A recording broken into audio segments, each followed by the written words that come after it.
Hey, I know you don't smoke weed. I know this. But I'm gonna get you high today. Cause it's Friday. Yes. You ain't got no job. Yes. And you ain't got shit to do.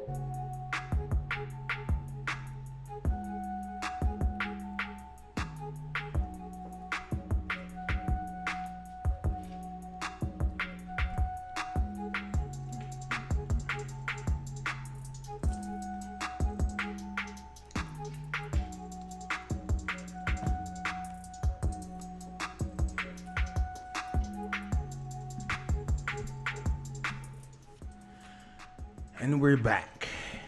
It's your boy, Ivy Joe. It's your boy, Just Kingin'. And we are Hot Takes and Half Truths. Where the agreeable go to disagree. Yes, sir. Back for another one. Today in the house, we have a special guest. An official Michigan man. Born and raised in Florida. But It's an interesting title, man. But graduated at the University of Michigan, so where my money went. Already. You got, hey, man. What's your name? Give your name, baby. Jonathan Malaney. Better known as John. Yeah. Money making John. Or Malaney. Money making John. With that said, don't be a square. Hit the share, like, love, thumbs up, subscribe, notification buttons on all our social media platforms, on SoundCloud, Facebook, and YouTube on the Hot Takes and Half Truth podcast, on IG and Twitter, HT Square Pod, and if you're truly new school, old school, you can email us at htsquarepod@gmail.com. Yeah. So, I see we got a nice bottle sitting here in the middle of the table. And, typically, you all know how we do. Me and Ivy typically start each episode with two things. Really three, I guess. One being a recap of your week. We'll get to that briefly. Two being music, right? Since we share an interest in music, I imagine you like music? Oh, yeah. All right, okay, so 2 for 2. And then the third is the beverage of the week. So John being a guest, and, I would feel, remiss if I didn't thank you for this. I feel like we as hosts should provide the drink, but Yes. in a unexpected turn of events, our guest has provided a drink today, Teremana tequila. Reposado tequila. This stuff is the Rock. He came out with a brand. Dwayne Johnson is a mogul these days. I'd like to try out this stuff, and this is actually my first time trying it as well. So Okay. That's Teremana. I guess what he says is Terra's earth in Spanish, or of the earth, and then mana is the spirit, so the spirit of earth. Yep, from his Samoan side. There you go. So this is, we'll see how good the earth tastes. Yes. All right, well, with that, man, we want to crack it open? Yeah, you like it straight? I guess we'll do it straight. On the rocks is the other option. I'll do it straight. The funny thing is, I follow The Rock on Instagram, and he puts this shit in everything. Yeah. The other day, he had, I think it had to be Sunday night, because he was saying, Sunday is still a cheat day. So he had French toast. 4-inch slices of French toast. He had 3 slices of it. And where the Teremana comes in is that he had Teremana infused, it was either butter or whipping cream or something like that. That is a serious pour. And then, Yeah, going for the heavy pour. I was going to go light, and then I said, you know what? fuck that. Let's not keep going back to the well. Yeah. Take the one you... There we go. You're all right, my ninja. Cheers. So, Oh, very smooth. Wow, that has no burn. No burn none at all. Yes. But yeah, so The Rock infused his syrup and whipping cream or whatever it's called for his French toast. So I thought that was pretty funny. Yeah, he's gonna market it no matter what he says. I mean, what, you got 40 million followers? Well, he's got that Under Armour deal, too, which I was just looking at that. He said Project Rock. Yeah, he said that Under Armour said that's way overperforming, in terms of sales and And there's nobody else with a cross trainer shoe with a no one like him. fitness shoe. Yeah, Kevin that Hart looks was the like only The Rock. other one. Yeah, and Yeah, that I looks think like he's The done. Rock, like this, massive. And he's done with freaking- it. So There you go. because he's with what Fab Fit now?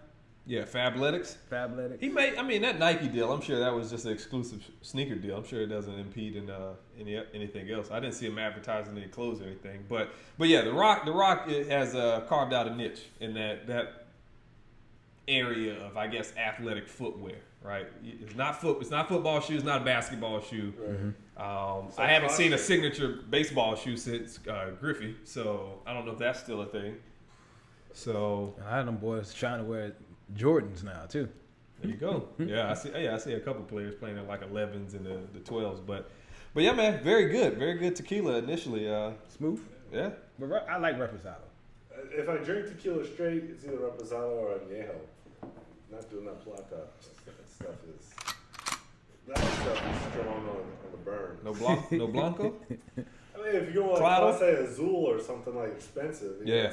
it also is smooth. Is that one in the decorative bottle? Yeah, Clay, the clay bottle. Yeah. When I get my bar, I'm gonna have a couple of those. In there. What do those run? A couple hundred? Oh, yeah. Yeah. About. But you get the different ones. Like the Plata is the white bottle. They have a black bottle. But it's all hand painted. Every single one of those bottles are hand painted. I saw there was a thread on Twitter with that. Yes. And someone said they think their bottle is bootleg, and it was literally a fucking ceramic boot with the same pattern. After I got the bootleg version, I got a good little laugh out of that, man. But all right, so we got the drink out of the way. We want to just ask. How was your week, man?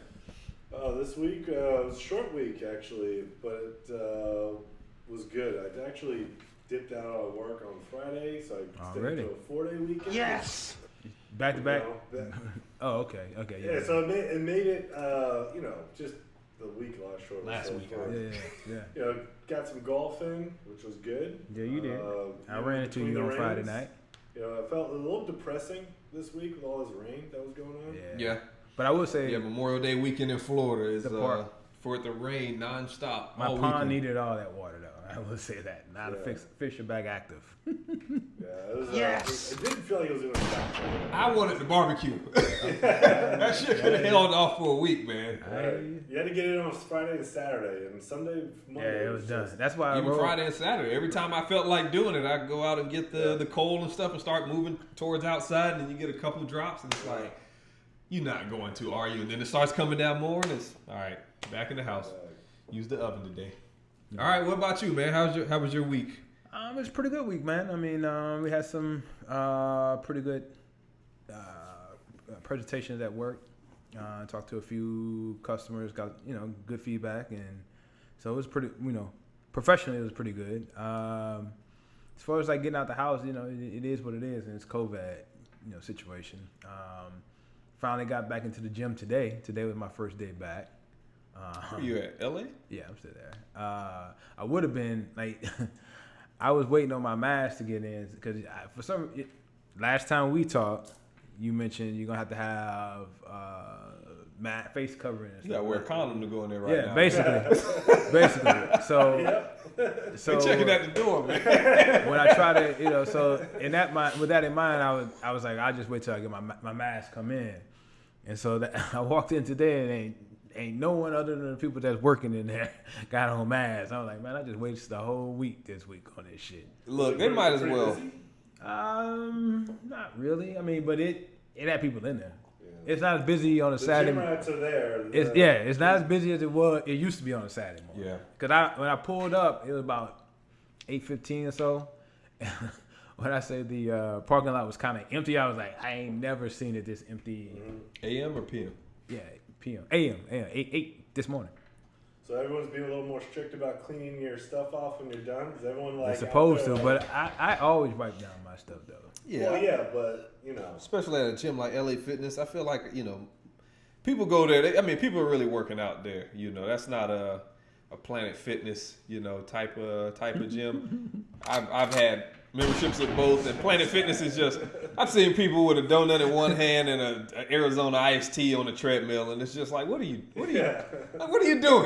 Like, why'd y'all let this person in with they this? have like customer appreciation with pizza parties. Yeah, and unlimited Tootsie Rolls at the front. Yes. That's where they get me. 'Cause it's just, Especially them purple ones. Oh, those. I make good. 20 trips back to the front just for Tootsie Rolls, man. I'm like, well, Like that used to be my problem. I go in there and I'd be like, you know what? I'm gonna get 3 of these for my 20 minutes on the treadmill, and every time one roll off, I get to put the next one in. Like, but they do it for people with like blood sugar, diabetes, and stuff like that. So they have it on handy. But I abuse that. yeah, so. me too. That's what it's for? Yeah. Yes. After talking to them, because I'm like, well, the honey bun, the Arizona iced tea, the candy at the front. Like, what is the meaning? What are you all trying to do? Yeah, it's for people if they have like a sugar shock or something, they can come over, grab 1 or 2, and then kind of level them out until they can get help or whatever. So I learned something new today. Yeah, that's what they told me. So. Yeah, that's the. It's good propaganda. They didn't stop me from taking 20, so whatever. But all right.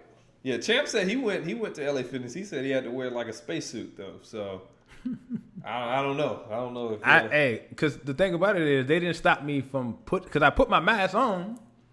It was just so happened when I got up, I was like, damn, bro, this is my first time doing real hard cardio because I like to do my sprints. And I was like, I'm not about to pass out with this on and no one else got nothing on. Right. I was like, did you buy one of those regulator ones or what? No, when you got that, it's like a KN95, and then I got the cover one, the pretty one to go over it. All right. You know what I'm saying? It's like LSU mask. It's a custom one? Yeah. Everyone's got a custom mask now. But I mean, my people got it for me, so I didn't buy it. I wouldn't buy that. Okay. I would buy the mask, like That's a good stocking stuffer for this year. Yeah, Merry Christmas. Yes. Nothing under the tree for you this year. All right. Keep it under $5. Now it's your turn, man. What you been up to, man? Nothing, man. Doing the usual, working all day. I had to repair my roof because apparently no roofing companies will do any type of like small maintenance under anything shy of replacing your roof. Yeah. Like, I had people come to the house and I'm like, yeah, you see these tile right here that shifted and that hole up there? Yeah, I don't do that. I'm like, you don't repair roofs? He's like, yeah, I repair roofs, but that's like my overhead's too high. I can't do anything with that. And he's like, just buy some glue and stick it back. Like, what the? That's frustrating. So this morning started with me up on the roof, making sure my grout was right, going to Home Depot, grinder wheel, just plume of fucking dust and shit shooting off the top of the roof. You see what you got. You see what you got to look forward to, man. John just bought a home too. Yeah. I deal with contractors. Sometimes they're good, sometimes they're not. I mean, it is what it is. I personally think we've gotten away. I think as maybe as a society as a whole from just doing shit with your hands, man. And like you don't need to pay somebody thousands of dollars to come up there and do that.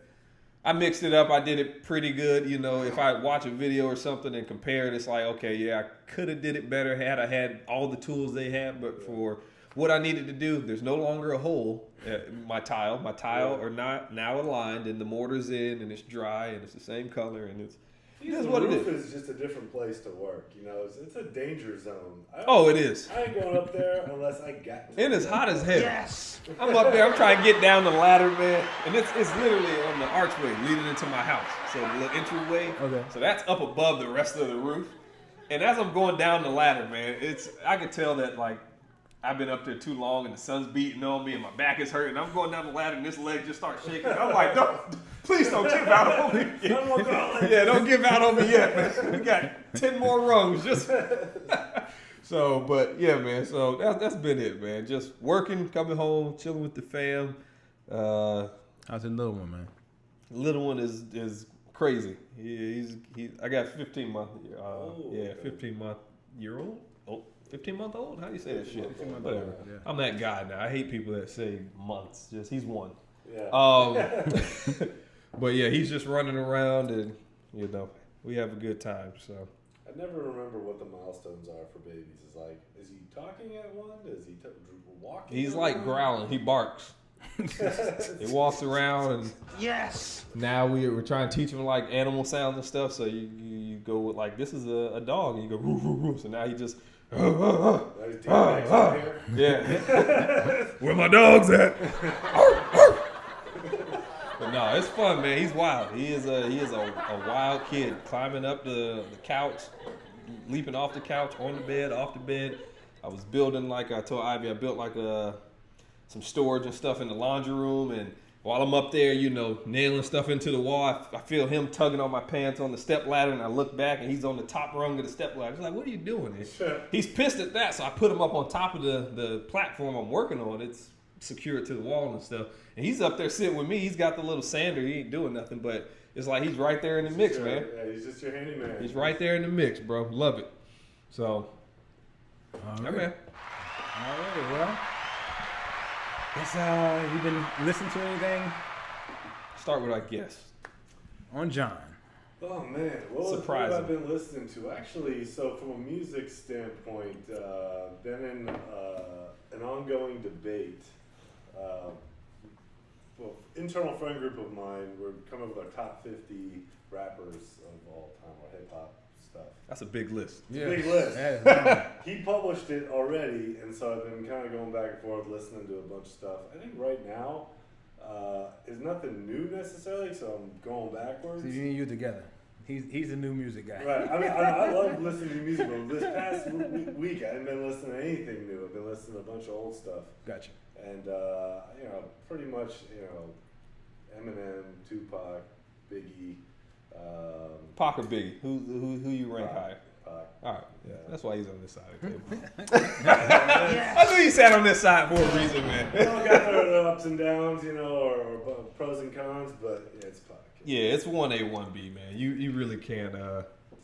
You can have a preference, but at the end of the day, they were both great at their craft, and I don't think you can take anything away from either one of them. Yeah, but from a new music standpoint, I'm listening to, you guys I got XM radio, listen to Chill Station. Okay. Been listening to a lot of RufusDuSol. It's kind of like a chill, deep house type of Okay. relaxing. That's what I've been listening to recently, but I listen to everything. All right. RufusDuSol. That's a RufusDuSol. plug for him. Okay. Yeah. We plug somebody every week, man. So sometimes multiple people. For me, man, again, like I said, I don't really be listening to. Although, what is it, Jack Harlow? Oh, I just listened to Jack him Harlow? last night on Sway. He did a freestyle on Sway. Yeah. DJ Drama is bringing him up. Jack Harlow. Yeah, Jack Harlow. I heard him this morning on. I've heard the song before, but it's witty. So He's I think nerdy white dude. what's poppin'? He's a nerdy I'm popping white or something like. dude. It's witty. That song. But with that said, I guess what I will say. Is he a new dude? Or? Fairly. Okay. Fairly. He's been rapping. He's 19. He said he started when he was 12. Okay. But DJ Drama's bringing him up now. he's new though. DJ Drama. But what I guess the guys that I would plug this week, specifically, I guess it would be my song of the week. It won't be. And I guess I got two. One would be Redman, Whatever Man, and CypressHill, Boom Biddy Bye Bye. Bro, I told you I was listening to Cypress, bro. Are you watching Hip Hop Revolution? No. Well, I do every once in a while. Yeah. But you know it. But I watched it. Yeah. They were on it. Yeah, it's good. Anyway, I'm watching that too. Let it breathe for a little bit. I'm smiling because I like to point out that ironically, as he just said, I listen to new music. I've listened to nothing new this week, and you both have new artists. I, in fact, have been listening to BigKrit. Yeah, I saw that. I knew that was gonna happen. I Crit knew was here Yeah. because he remastered it and re-released it. So, and I mean that dropped yesterday, but the rest of the week I didn't really. I saw your post on IG. Come though. on, man. man. I knew he was gonna. Come bring that. on, I was man. like, I guess Crit gonna be on it tomorrow. Come on. So Crit was here, man. I love that. I don't know if it was an album or a tape. I think it was a mixtape, but he remastered it and put it out. But it's a we're gonna get into the topics, but I mean, it fits kind of the social landscape of what's going on right now. So the songs are meaningful for the most part. He's got some on there that'll just make you feel good, but a lot of them are adding context to what it's like to be a person of color growing up in where he's from. He's from Meridian, Mississippi. Yeah, Mississippi. Oh, really? So yep. Mississippi. No, he's got a lot of influence from H-Town. UGK. So yeah, he loves him some UGK. He samples them. He's got some songs with him. So he's definitely heavily influenced by Houston, Port Arthur. Just David Banner and him that represent. Oh no, He is. That's David. it. Yeah, That's it. There's one other guy. Throw some D's on it. Rich Boy. That's Alabama. Boy. That's He's Alabama. It's Yeah. Alabama. Soulja Boy from Mississippi, but Technically. yeah. So the three heads. But Crit didn't blow till he went to Atlanta either. So it's the same But thing. the difference is, I feel like Crit goes out of his way to rep Mississippi. Yeah. Whereas Soulja Boy, you have to If you don't ask him Yeah, where you he don't was ask, you don't born. know. Yeah. But he's from there. So whatever. It's like Luda in Illinois or something like that. He don't tell you he's from there. But yeah, so that's what I've been listening to, man. Crit was here specifically, song on the album Children of the World. So there you go. Already, man. We have a few decent topics today, man. We got some good topics. I guess we'll go ahead and start in on the hottest topic of the week, or the last week. No pun intended. The Shout out to Target. the death of George Floyd at the hands of Minneapolis PDs. Or better said, knees. Yes. Yes. I don't, again, it's one of those things where, for me, you get numb to keep seeing these instances happen over and over. So when I first saw it, it registered, but it's just another one of those things where, unfortunately, the browner your skin is, you get treated differently by the system. And that's just another example of how, when you interact as a black man in America, when you interact with police, that can be your last day on earth. So it's natural to be apprehensive and nervous when you see that light pull up behind you. So, with that said, rest in peace, rest in power to George Floyd and his family. Wish all the best to his family and friends, and it's just one of those things, man. And I pass it along. I guess we're getting talked into, what happened afterwards, but I'll pass it to the floor on that. John? Oh man, I feel like it's the same story, different name, different method of cruelty, and this time Execution. the thing I think about the most is if I was the guy filming the film we all watch, if I'm that guy or that girl, and I'm standing there watching, I'm hearing them say, yeah, he can't breathe, he can't breathe, he can't breathe. And it ain't the first time we've heard that same thing. Literally the same thing. What do I do, right? Because if he doesn't die, you won't know how close he got to death. If you would have just trucked this guy over, now I'm in trouble because I assaulted a police officer. I saved his life. You lose-lose. I would have known in hindsight, I would have saved his life, but before then, I wouldn't have known that. So what does the onlooker do And when you see it happening? And what's crazy in that situation that you just painted is that, it's like, what do you do? Because you've seen it so much that you think that it's going to play out a certain way, right? You're just like, all right, another dude getting arrested, so we'll stand here and watch this, right? Blah, blah, blah. But, You're being assaulted. Yeah. Assaulted, it's... Yeah, they call it arrested. Yeah. But he was being assaulted.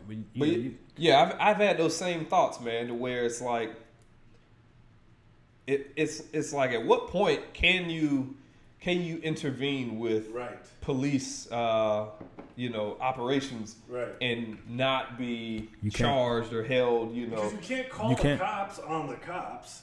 So how do you say, hey man, he's actually being too rough with this guy? They ain't gonna believe you. Yeah. They're gonna say he was like they've been saying he was resisting arrest. Right. And I guess, you know, I don't know, man. My Black Panther mind was on at this moment because I'm thinking like, what if there's a civilian that's, you know, licensed to carry and he sees the cop doing something that's unlawful, right? And he draws on the cop. Now, how does that situation play out, right? It plays out, especially if he's a person of color, with this man likely being in a standoff with more cops. Right.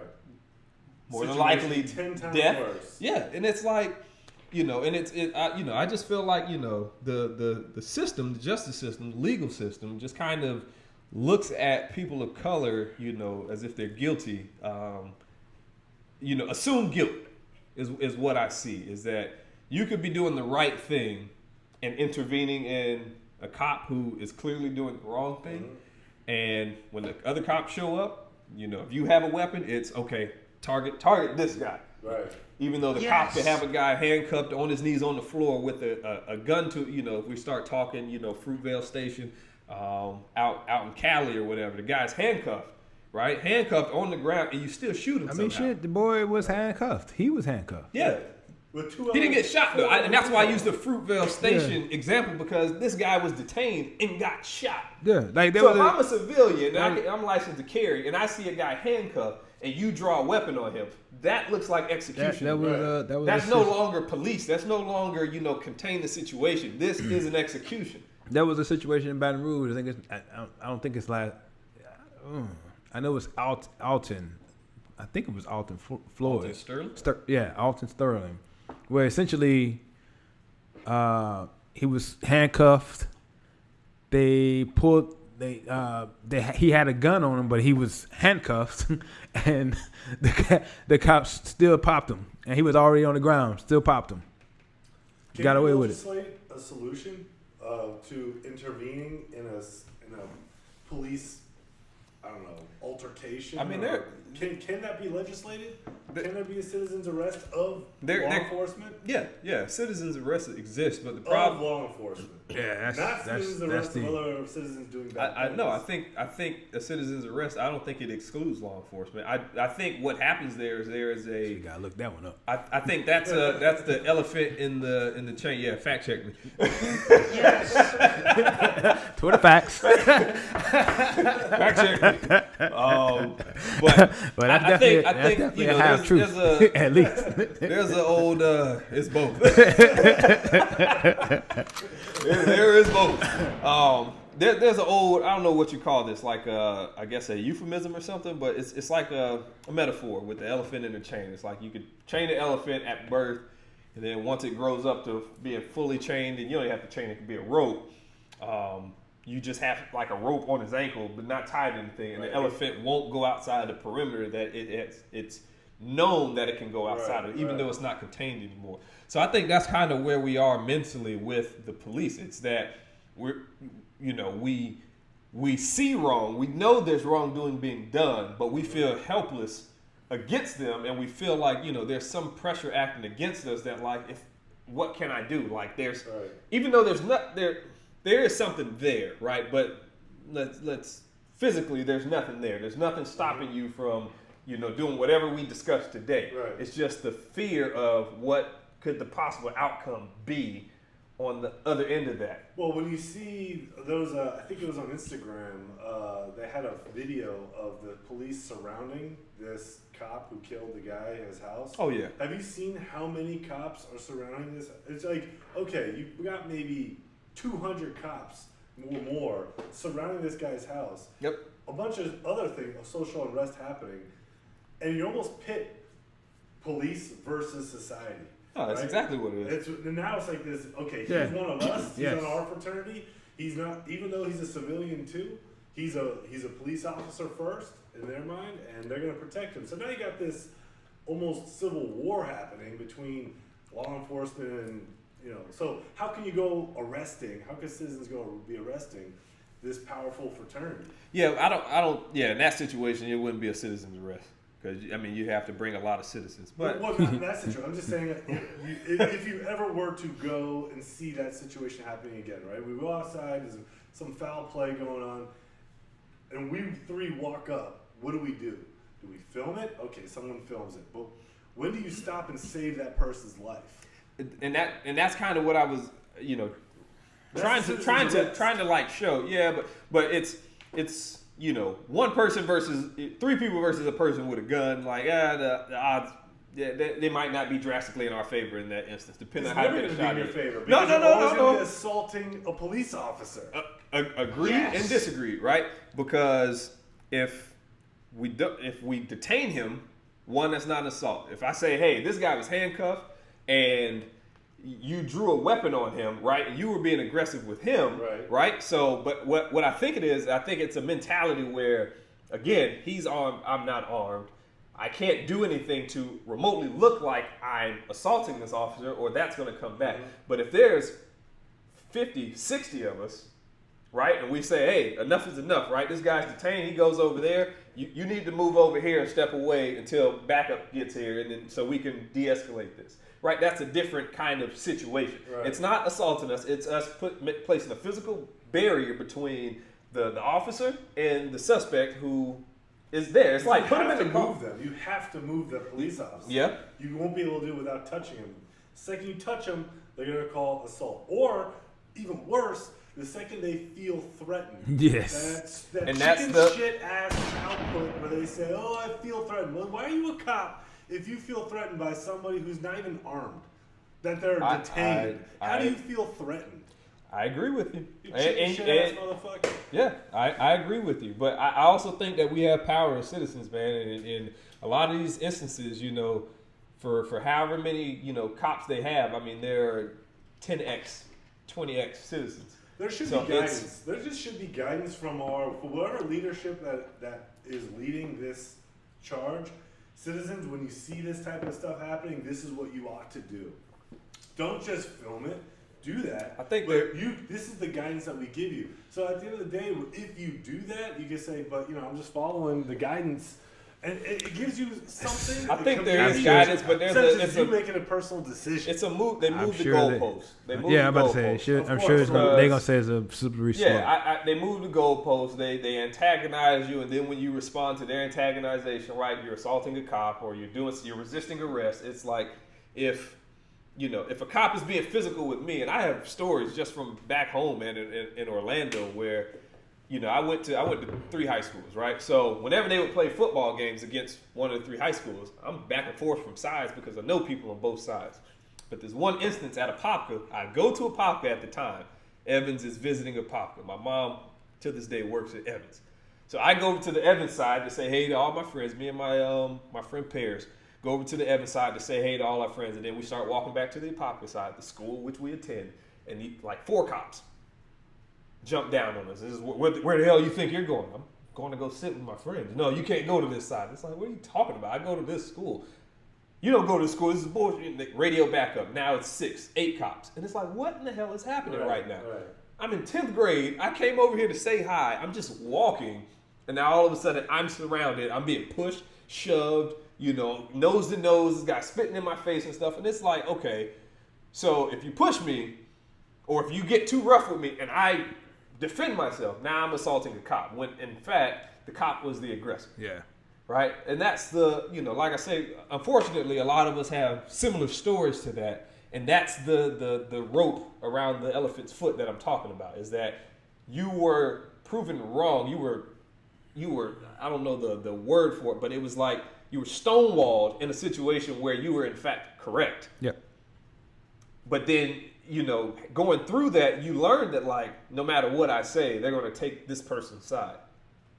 No matter what. So, right, it's the fraternity. So, and that's my response to you when you say, well, what do I do in that situation? You're wrong no matter what. Right? Yeah. But at the end of the day, I rather, But you want a community behind you, right? So when you make your decision, you say, I didn't make it because I thought it was the right thing to do. I did it because this community. You're hoping in that aftermath that community comes and stands up for you or with you whenever that situation, because we're talking about a situation that you're right, you will never be correct. Yeah. The assaulted citizen will never be correct, but all you can do is have the most amount of people on your side screaming for your support. like is happening now. Like after every single one of these things, you get this outbreak, but the person doesn't have to be dead for it to happen. Yeah. You could be fighting a live case, as I could be fighting for my own case. So I would say that I mean it comes down to a personal decision, you know, and I will submit this to you is that both Malcolm X and Martin Luther King were arrested for what they believe in, right? There were hundreds, thousands of people arrested for sit-ins and other things, right? That's something I'm willing to be arrested for, right?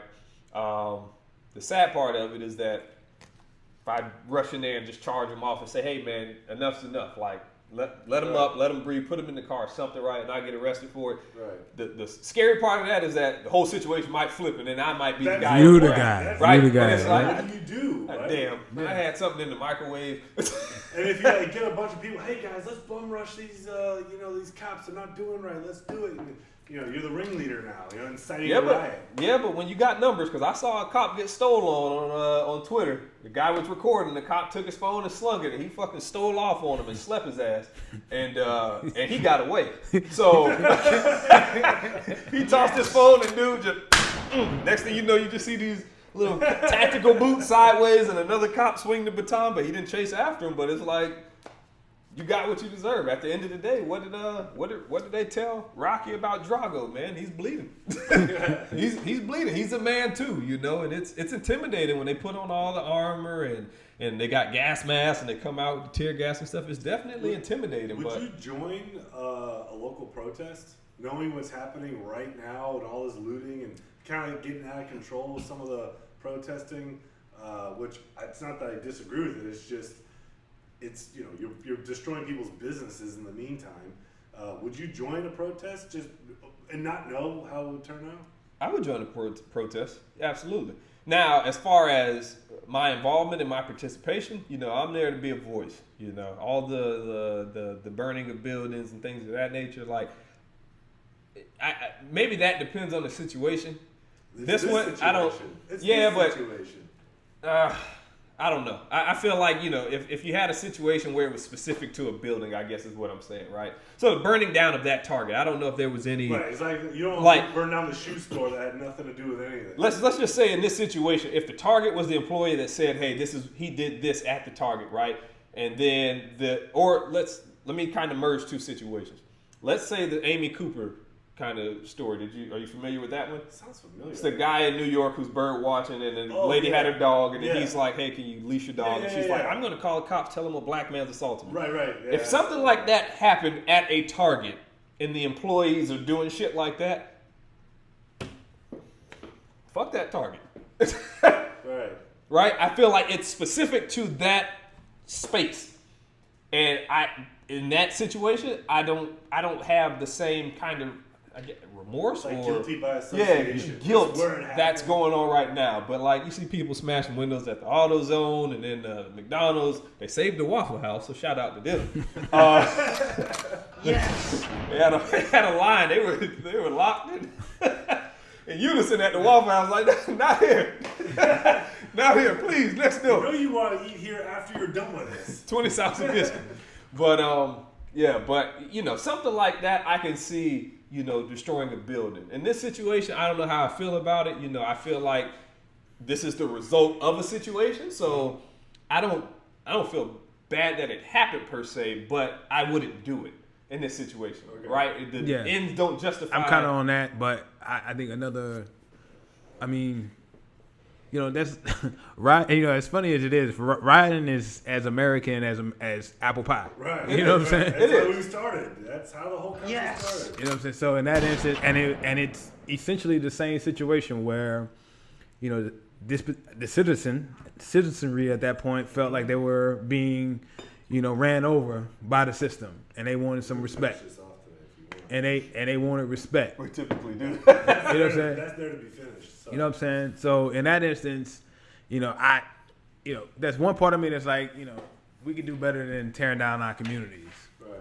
But on the other hand, it's like, yo, man, at a certain point, the only way you're gonna get change is by actually doing something drastic. You're not gonna get change by saying, "Thank you, master. Master, could you please help me out? Could you?"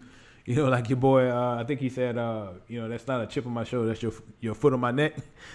That's your boot on my neck. Well, they're not going to take that boot off your neck. You saying, please take your boot off my neck. You're going to do some shit. Right. You know, you got to do something drastic to get shit done. You know what I'm saying? You would join a protest? Would you start a protest? Yeah, back to his question. I don't know. Or as far as like the protesting, you know, as long as the idea, the original idea is to go out there and peaceful protest, yes. Right, peacefully protest. You would join that. Would you start one? Would you light a target on fire? You talking about that? Yeah. No. Yes. I got too much to lose. Like, if I'm just being real. Right. I mean, there's your own personal situation, but then there's the cause, right? Somebody has to give up something. Someone does. To the cause. I got money for the Somebody cause. lit that target on fire, and it didn't take me to do it. And But that's where it comes back to: do you step out and say, "I'm going to stop this cop from killing this person"? I don't know if he's going to kill him. We just talked about that. Hey. We right? just talked about that. No, but what I'm saying is that they're the same thing. It's gonna turn around. You know what I'm saying? Would you put yourself out there? No, we got to without shield those people with the loudest voices. In the mafia, the Don does not pull the trigger, right? You still get the same outcome, but the Don does not pull. He does not get his hands dirty. Who's the Don in this uprising, in this situation? Who's the Don? There is no leader to this. That's Well, yeah, a little we bit don't have like any. Martin Luther King. He was a singular voice. So Malcolm X was a singular voice. Who's that today? Is it a podcaster?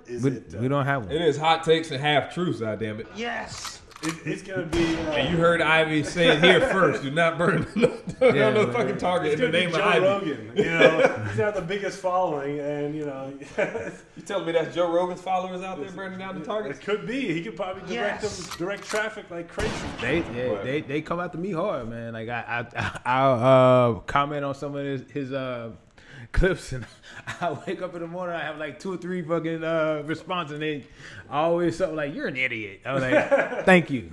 Sound like Champ, man. Yes. I used to have to step in and just intervene in Champ, man. Champ, I'm like, "Are you looking?" Then I realize he's a troll online. I'm like, "Okay, I get it. I get how you operate online. In person, he's like a fucking teddy bear, but online."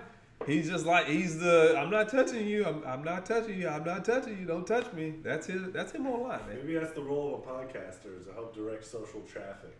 You know, that Maybe. is the new platform for Martin Luther King. If Martin Luther King was alive today, He'd be signed to would he be a Dreamville. podcaster? Probably. Would he be a very successful podcaster? According to J. Cole, he'd be signed to Dreamville. I'm just saying, Martin Luther King would have signed to Dreamville, man. Come on. No, but that is a good point. And I heard, I don't know where I heard it at. I think it was on another podcast that shall remain nameless because they have enough followers. Yes. Hot Takes and Half Truths is the name of that podcast.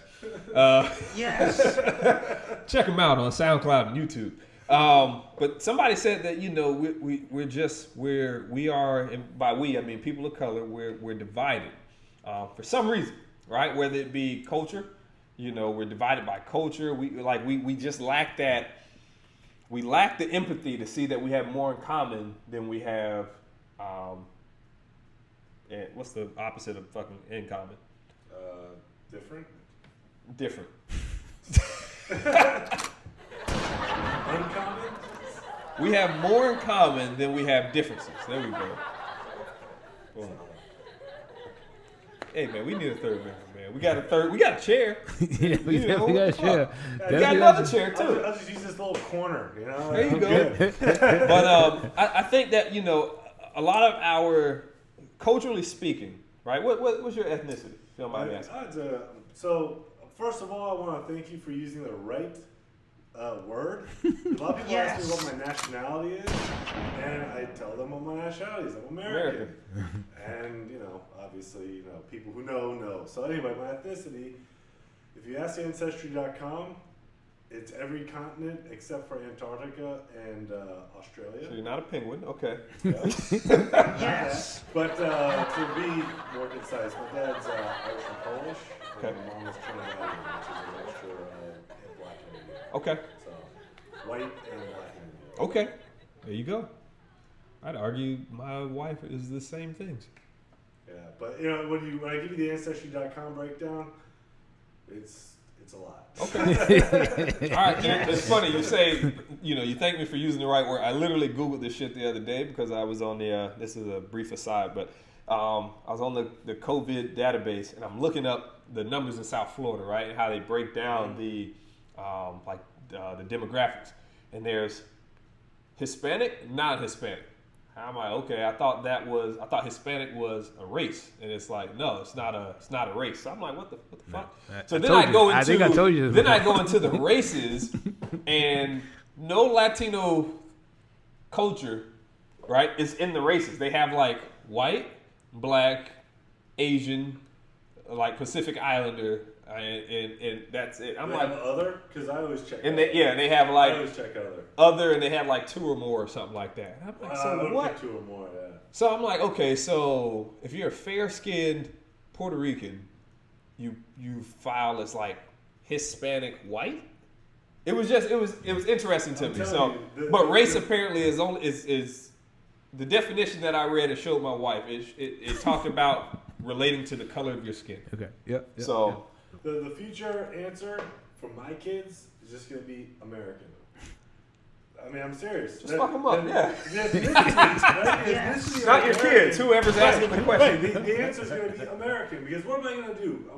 My kid, because my wife is Colombian, she's supposed to say, read down a list of this long to say of all the different places that constitute the way my child looks? No. The answer is just straight up American. That it will be a race by itself, and I'm hoping it happens within my lifetime.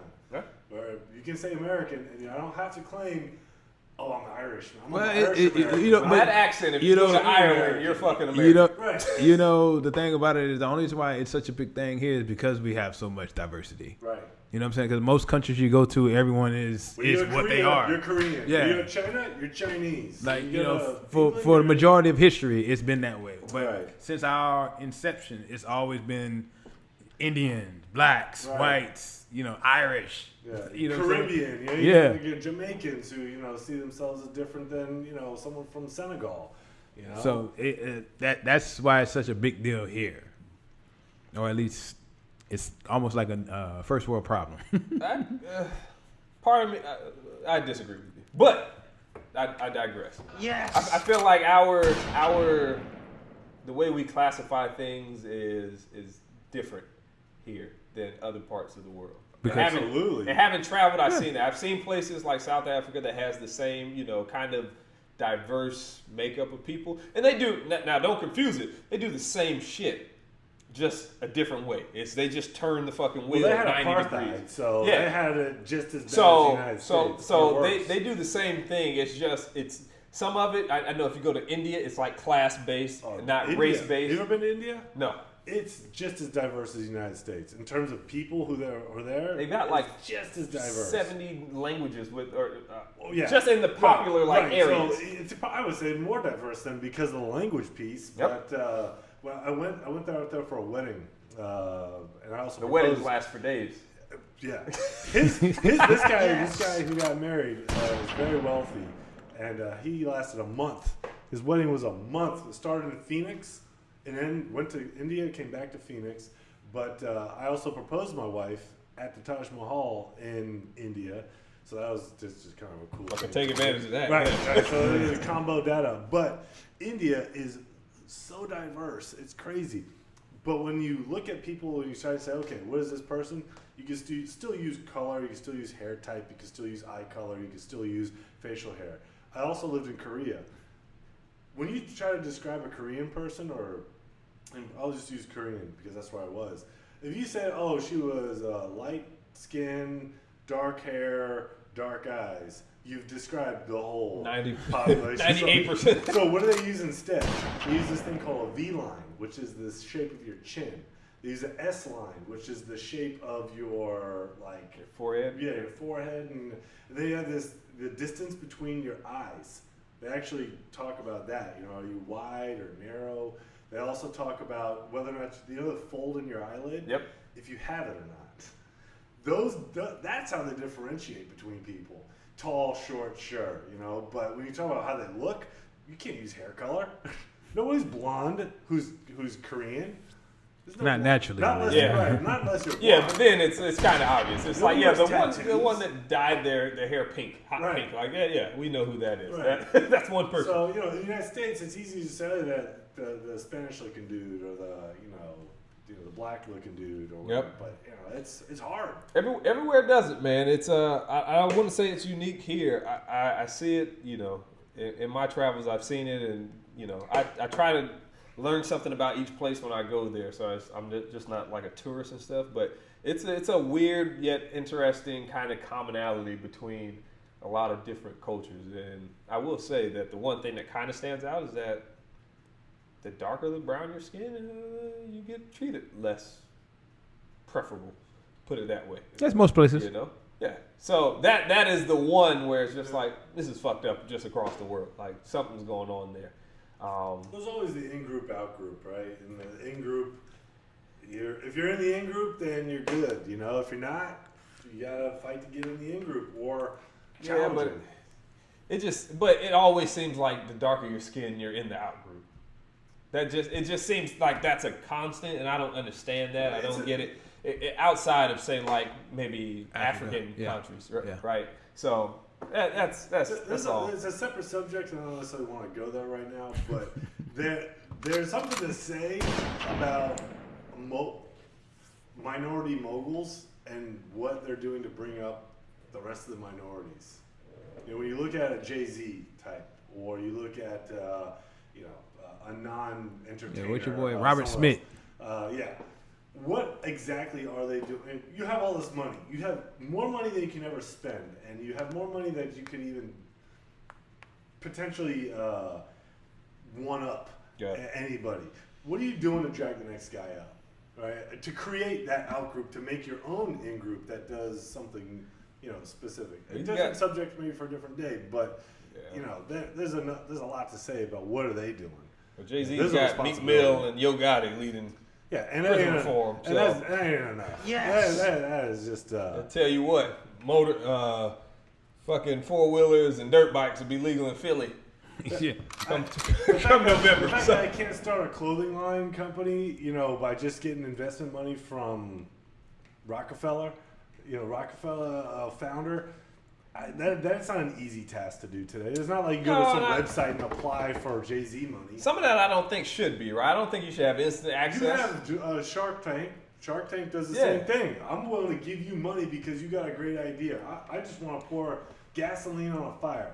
There should be a minority Shark Tank. So I think we have that. I think we have that in Jay-Z and Diddy and so forth. But as of recent, well, as far as like their own realm, could easily have a Shark Tank version for well, those. All right. Well, hear me out. I'll give you a brief example with Diddy, and then we'll move on. But Diddy, I mean, he's recently come under fire for some of the contracts he's like signed people to. But it's like, he's like, I'm putting my name, my stamp of approval on you. I'm working with you. I'm giving you a foot into the business, right? That if you don't have Diddy backing you, you can't even get that far in. Yeah. So it's like, but he's come under fire for like, oh, well, his contracts are, he asked for 50% or whatever, where some other companies might be asking for 80%. And it's like, so you find that people they do things and they put themselves out there and they do bring people in. But they, in the case of Diddy, at least, I think he demands, like you're going to be excellent. And if you're not up to that standard, then you don't catch my attention or whatever. But then on the back end of that is like, my name backing you means something and it's worth something. And it gets you in places and in conversations that otherwise you'd be 10, 15 years, 20 years out from, right? Maybe it's not even your generation. It's your kids got to come up off the groundwork that you did and whatever. So I don't know. There's been some. I like those conversations because they get interesting with like, oh, is he stealing from people or is he just doing good business, right? And that marketing. I guess it depends on what side you're on. It's a bad opportunity. Amount of At the end of the day, if your product is good, you can outperform any contract and renegotiate. You say it all the time, man. But at the same time, as the saying goes, 50% of something is worth more than 100% of nothing. Right. There you go. So, all right. So with that said, I mean, one last R.I.P. for George Floyd. Big ups. Yes, and condolences to friends and family, and then also to those of you who are out there participating in these protests. Be Please safe. be safe. Yes. Be smart. Use good judgment, and just power to the people. But just be safe out there. It's going on. It's turning up in Minneapolis. I saw Aventura was happening down there. Atlanta, Oakland. Cop got killed. There you go. 2 cops got popped, and then Somebody one got shot in Aventura. So. Oh shit! Yeah, 2 people got shot in Aventura. So just be safe. Protesters, right? I don't. They said it was a shootout in the Aventura Mall. I don't know what the details are around. I saw that today, but just be safe out there, and let your voice be heard. Yes. But avoid, please, everybody avoid danger and avoid unnecessary conflicts, and we don't need any more unnecessary losses of life in trying to get our point across. So even during the quarantine. I saw a tweet and I thought this shit was hilarious because as an Atlanta Falcon fan, it brought back and resurrected some scars I wasn't ready to relive. But it said, "I can't believe COVID blew a 28-3 lead to racism."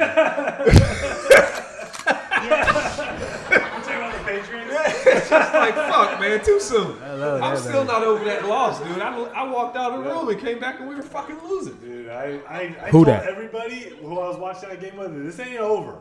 It's Tom Brady we're talking about. I said that ain't over. People left the whole party. I'm like, what are you doing? I said that too to my fucking Patriot, my friends who are Patriots fans, just so that they wouldn't fucking kill themselves at halftime. Right. And then I come back with a fucking new plate of food, a new thing of ribs, and we're fucking down. And it's like, what happened? Right. Yeah, I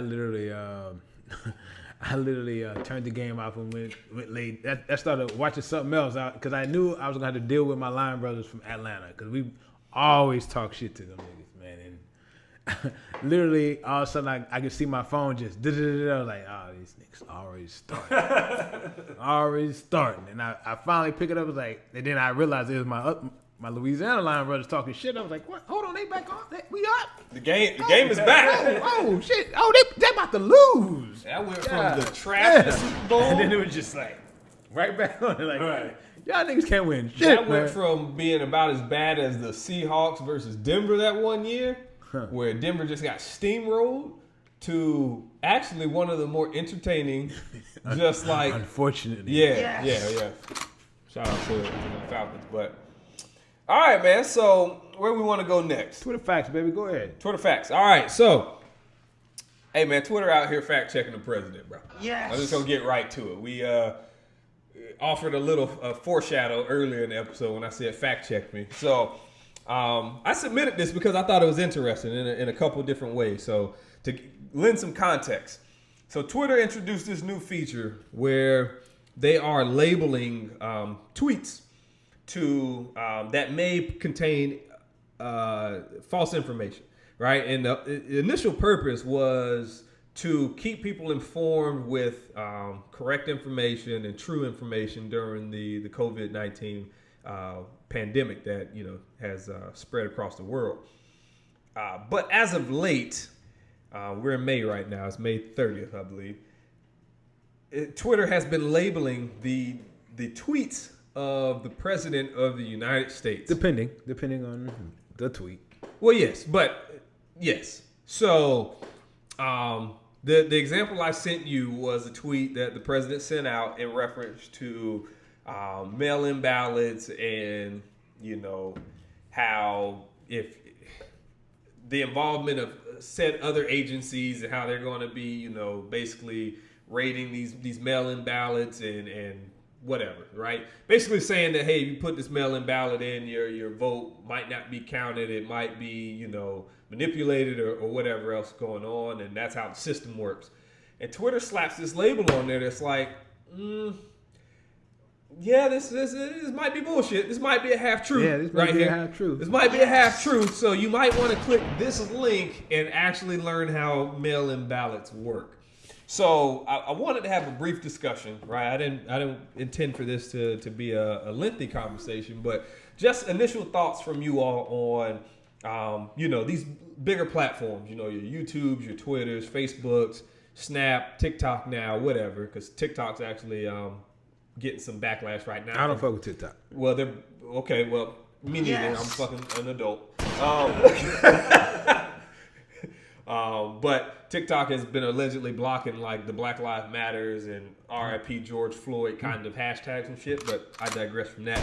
But what are you all's initial take on social media and their responsibility to, I don't want to call it censorship, but let's say funnel information and filter information?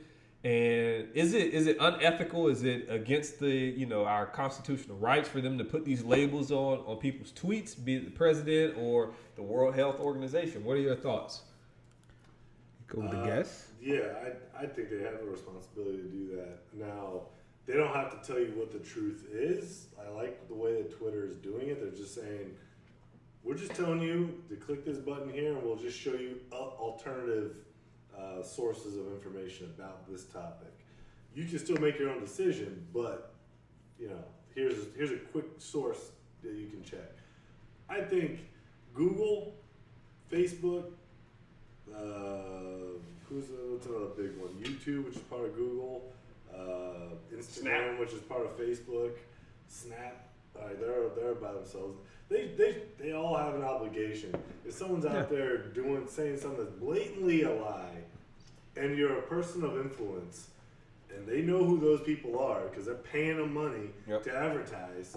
Yes. It's not exactly a guess who's influential. Then you should be doing something.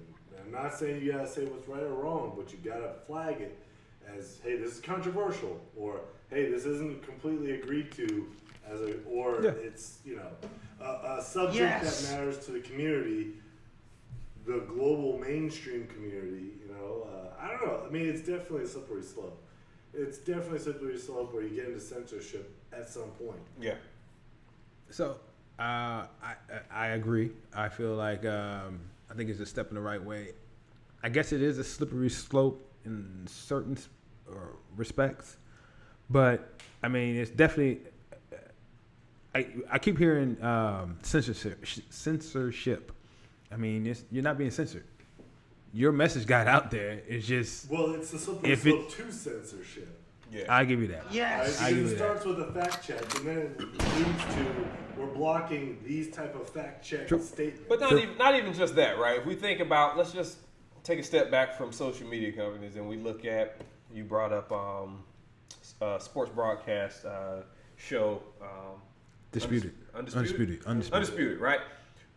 It's not against the law to be wrong, right? You can have it. I mean, our podcast is called Hot Takes and Half Truths. True. So we can say some shit that's just completely far off base of truth, potentially, and it not be wrong, right? Intentionally false is what you're saying. Yeah, now that's when intentionally false because you have a political. It's one thing if you're trying to be funny.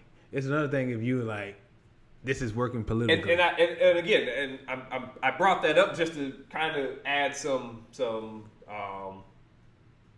backing to his point, is that it is a slippery slope, because now we're saying if it's for entertainment, then it's okay. It's okay, right? But if it's the leader of the president of the United States, who is a celebrity, I'm glad you said that. Before I'm glad you said that, because that's one thing I was going to bring up.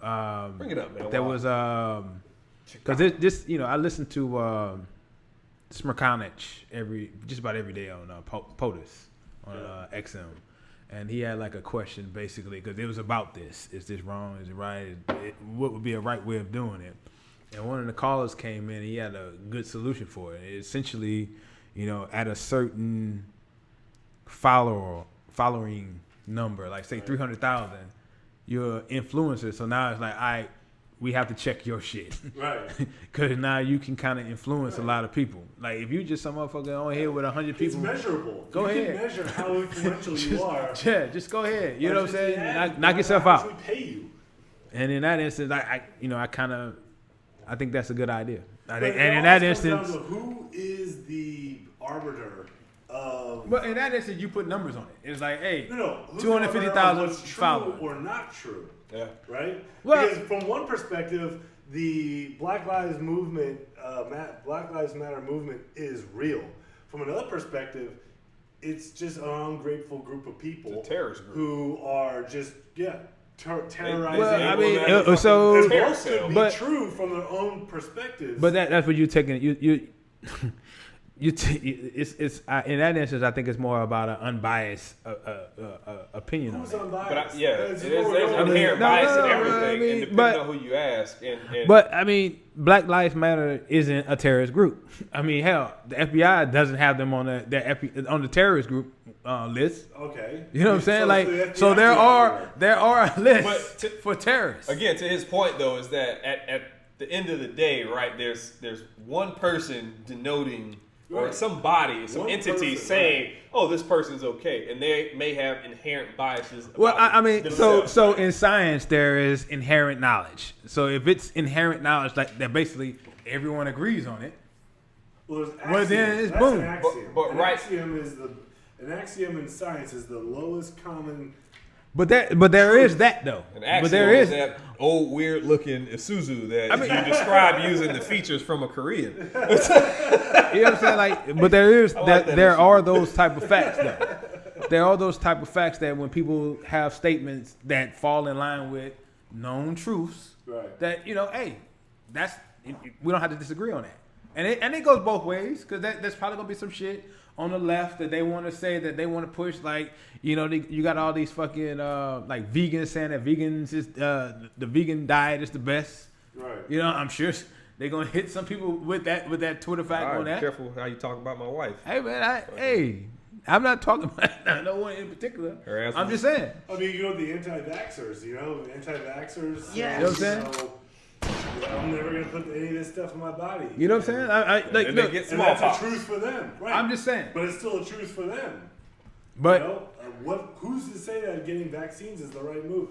I think it's better for the social greater good. But then you get into morals, and morals are always segmented in your own vertical. I right? think we're Christianity- fucking bored. I think we've reached like we need too much entertainment, and we just reached the pinnacle of like no amount of entertainment can satisfy. So we just go looking for shit to stir up. I think this is where the snowflake comment comes in. Where the whole your liberal snowflake. There's this whole there's some things that just you're not gonna get it your way. Right? There's some things you're just gonna be this way, and I'm sorry, this is the way we're gonna treat it. Like vaccines, we're gonna treat vaccines as a But good thing. there are facts though out there about That's like global. if there are facts out there that this is actually the truth, well then in that instance then you need then If you're on Fox News, then there's alternative facts. and that instance again that Which could be a fact, but because I know it's on Fox News, I'm going to look at it as a alternative fact. I've got an inherent bias. If it comes from Fox, I'm like, there's some spin on that. That shit, slap a label It's on opinion, that. it's not news. Yeah. But a lot of what they do is opinions. Right. So in that Absolutely. Get disguised as news. Which, back to our original point, can you punish somebody for their fucking opinion? They're not punishing them. True. How do they punish them? They're not. It's Cause like, I'm using fucking colorful words for viewership.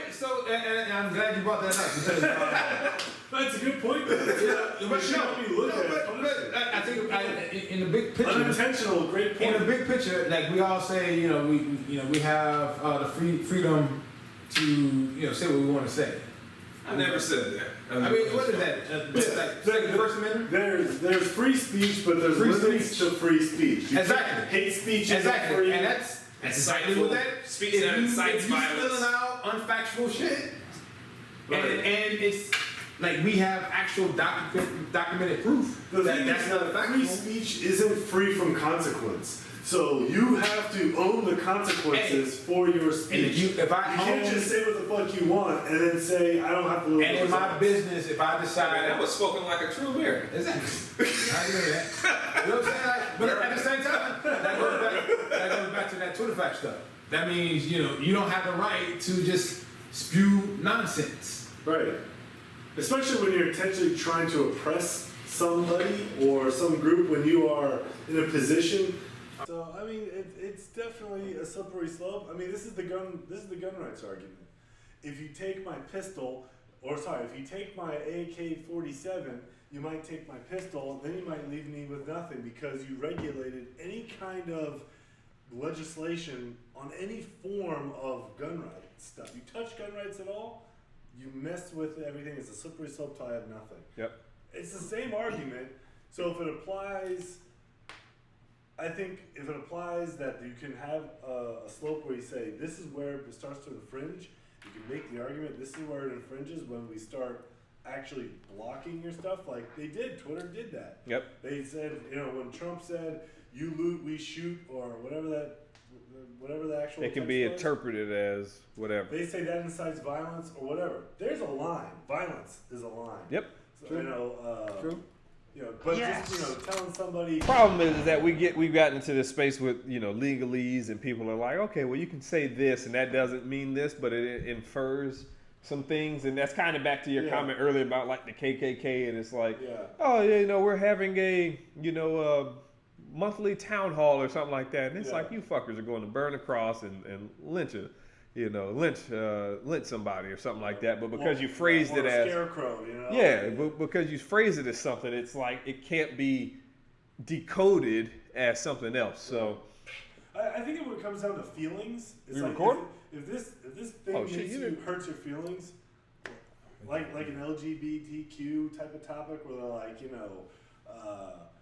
I don't like that because it's not right, and I don't like the way it makes me feel. Or, those things are like, okay, feelings are kind of very subjective, but when you incite violence, that's something that's a little more objective. When you claim you're gonna act out, I think there's maybe some boundaries. which cops should be held fucking accountable for. Right. Yes. So if you're in my face talking shit and trying to, incite, it's the same thing. Reaction. Yeah, it's violence. It's just a reaction. You are antagonizing. You're instigating Yes. violence. So certain things you shouldn't be able to fucking say or do. So that was it, man. That was it for So is the but conclusion with that that, Twitter fact check is a good thing? I think it's a step in the right direction. I mean, at the end of the day, as a business, you have the right to, serve whoever you want to. You can refuse service on whoever you want to. So in that Trump instance, doesn't have to use Twitter as his medium. Yes. So in He that does instance, not have to. Go in that Facebook, instance, they go can Instagram. implement whatever they want. How fucking funny I is don't it the know why. president uses Twitter? That was an issue 4 years ago. Fucking, And I this still, is wild, man. I don't know. There's just appropriate things to do and inappropriate things to do. And there's no line for him. If you ask me, that's a different subject. So if you ask me, I would say in some regards, I think their initial rollout was, I think it had good intentions, right, with the COVID-19, and we want to make sure everybody has the most up-to-date, most recent, most current, most accurate information, because people are out there.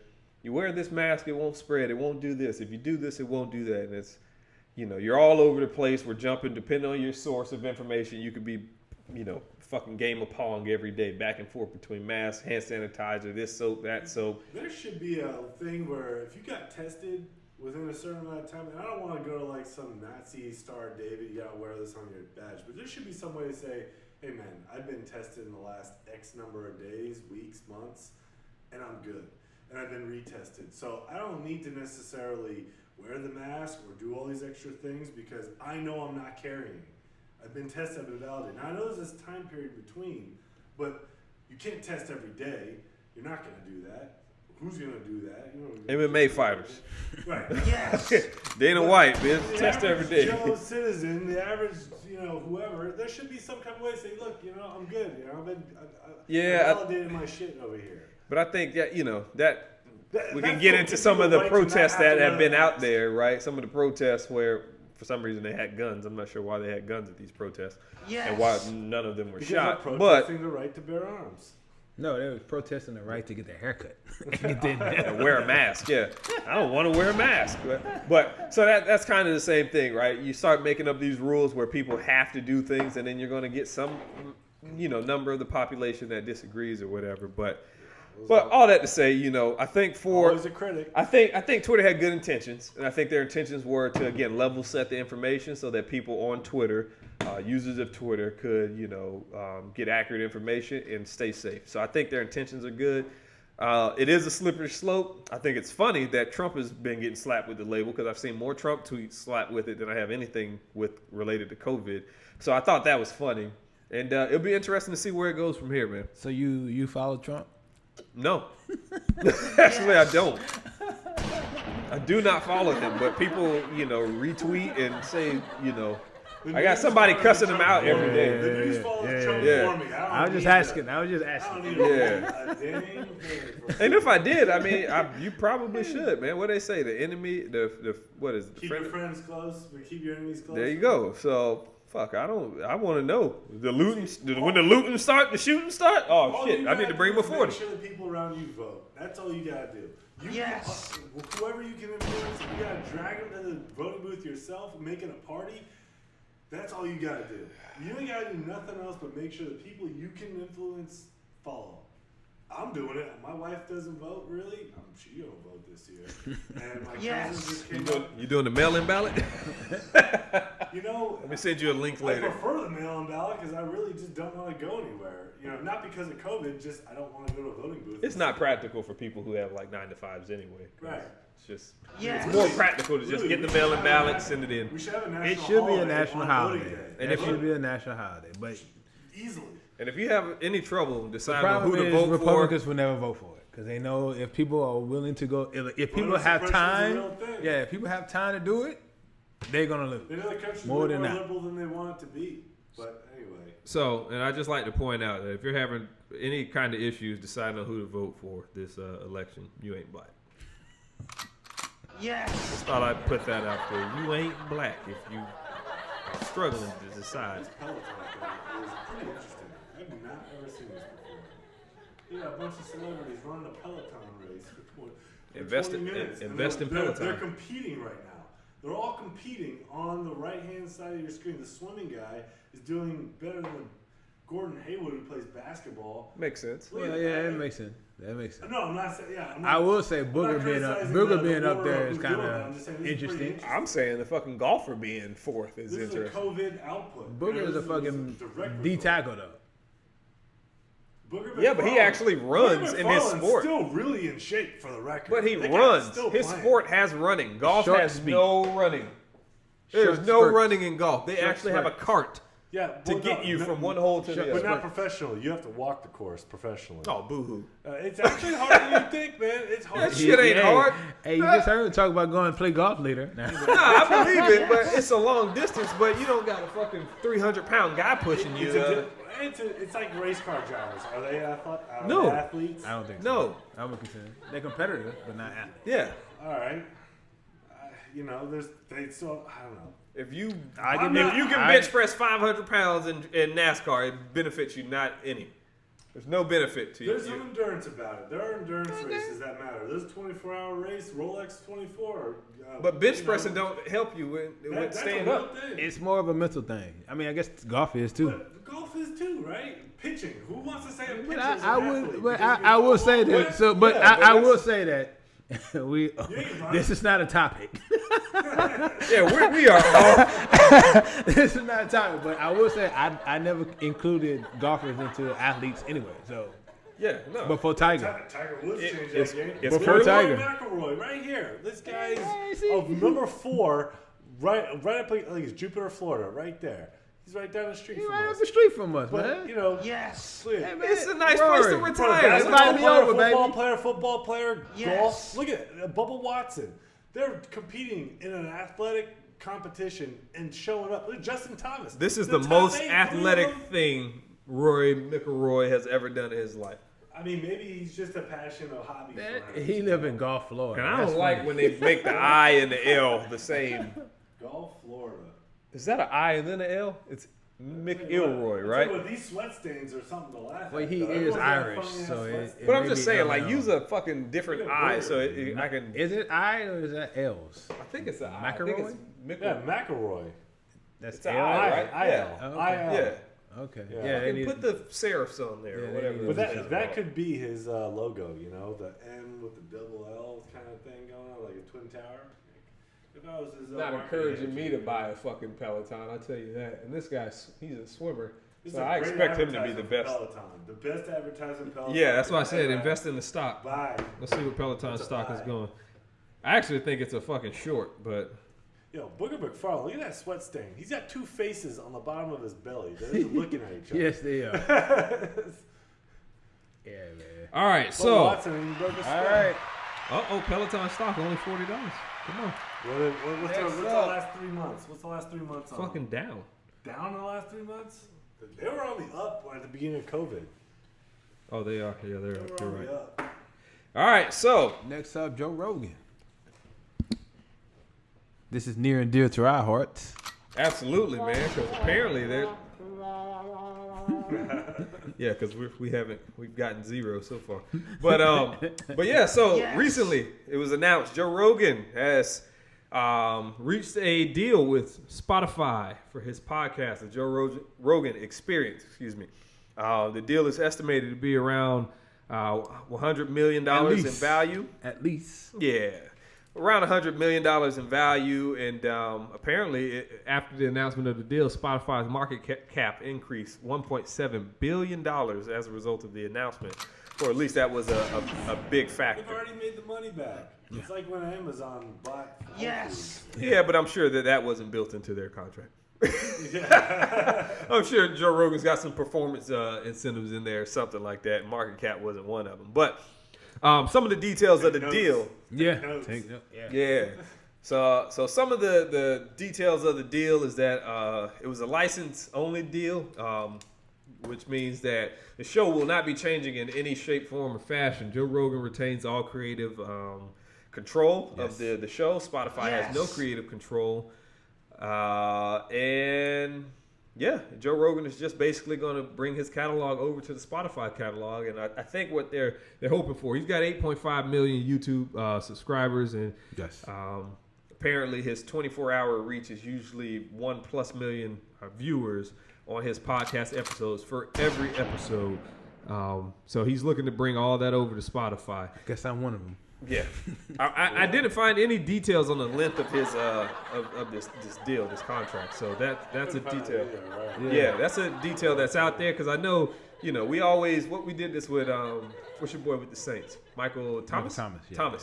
Right when he announced his $100 million deal, and everybody's like, oh, 100 fucking M's, 100 M's, you got the bag, and it's like, but if that deal's for fucking 100 years, like, did he really get the bag as a football player? Like, there's other variables that go into it, right? But overall, I mean, I'll start by saying congratulations to Well, him. validates. Yes. Yes. As a real, entertainment source. Yeah, as a real They entertainment already medium. had like the Joe Budden podcast, so they already been in spending money in the podcast land. Yeah, but I don't think Joe Budden got nothing nah, like nah, this. nah. He been talking about Lil it as Wayne a didn't get that type of deal. Who? Lil Wayne, he just started his No. radio show, I guess. yeah. He didn't get anywhere near that. But Joe Budden, it's gonna be interesting, right? Because Spotify, I mean, they did a big marketing thing with him last year. He was the #1 podcast on Spotify. So he's bringing in over 1 million listens per episode as well. He's up to fucking 350, 345, 350 episodes on that platform. Well, he mentioned the fact that like his podcast has like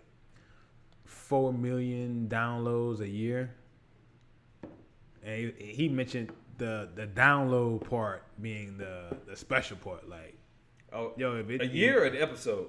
a year downloads though. Oh no, I guarantee they're trumping that.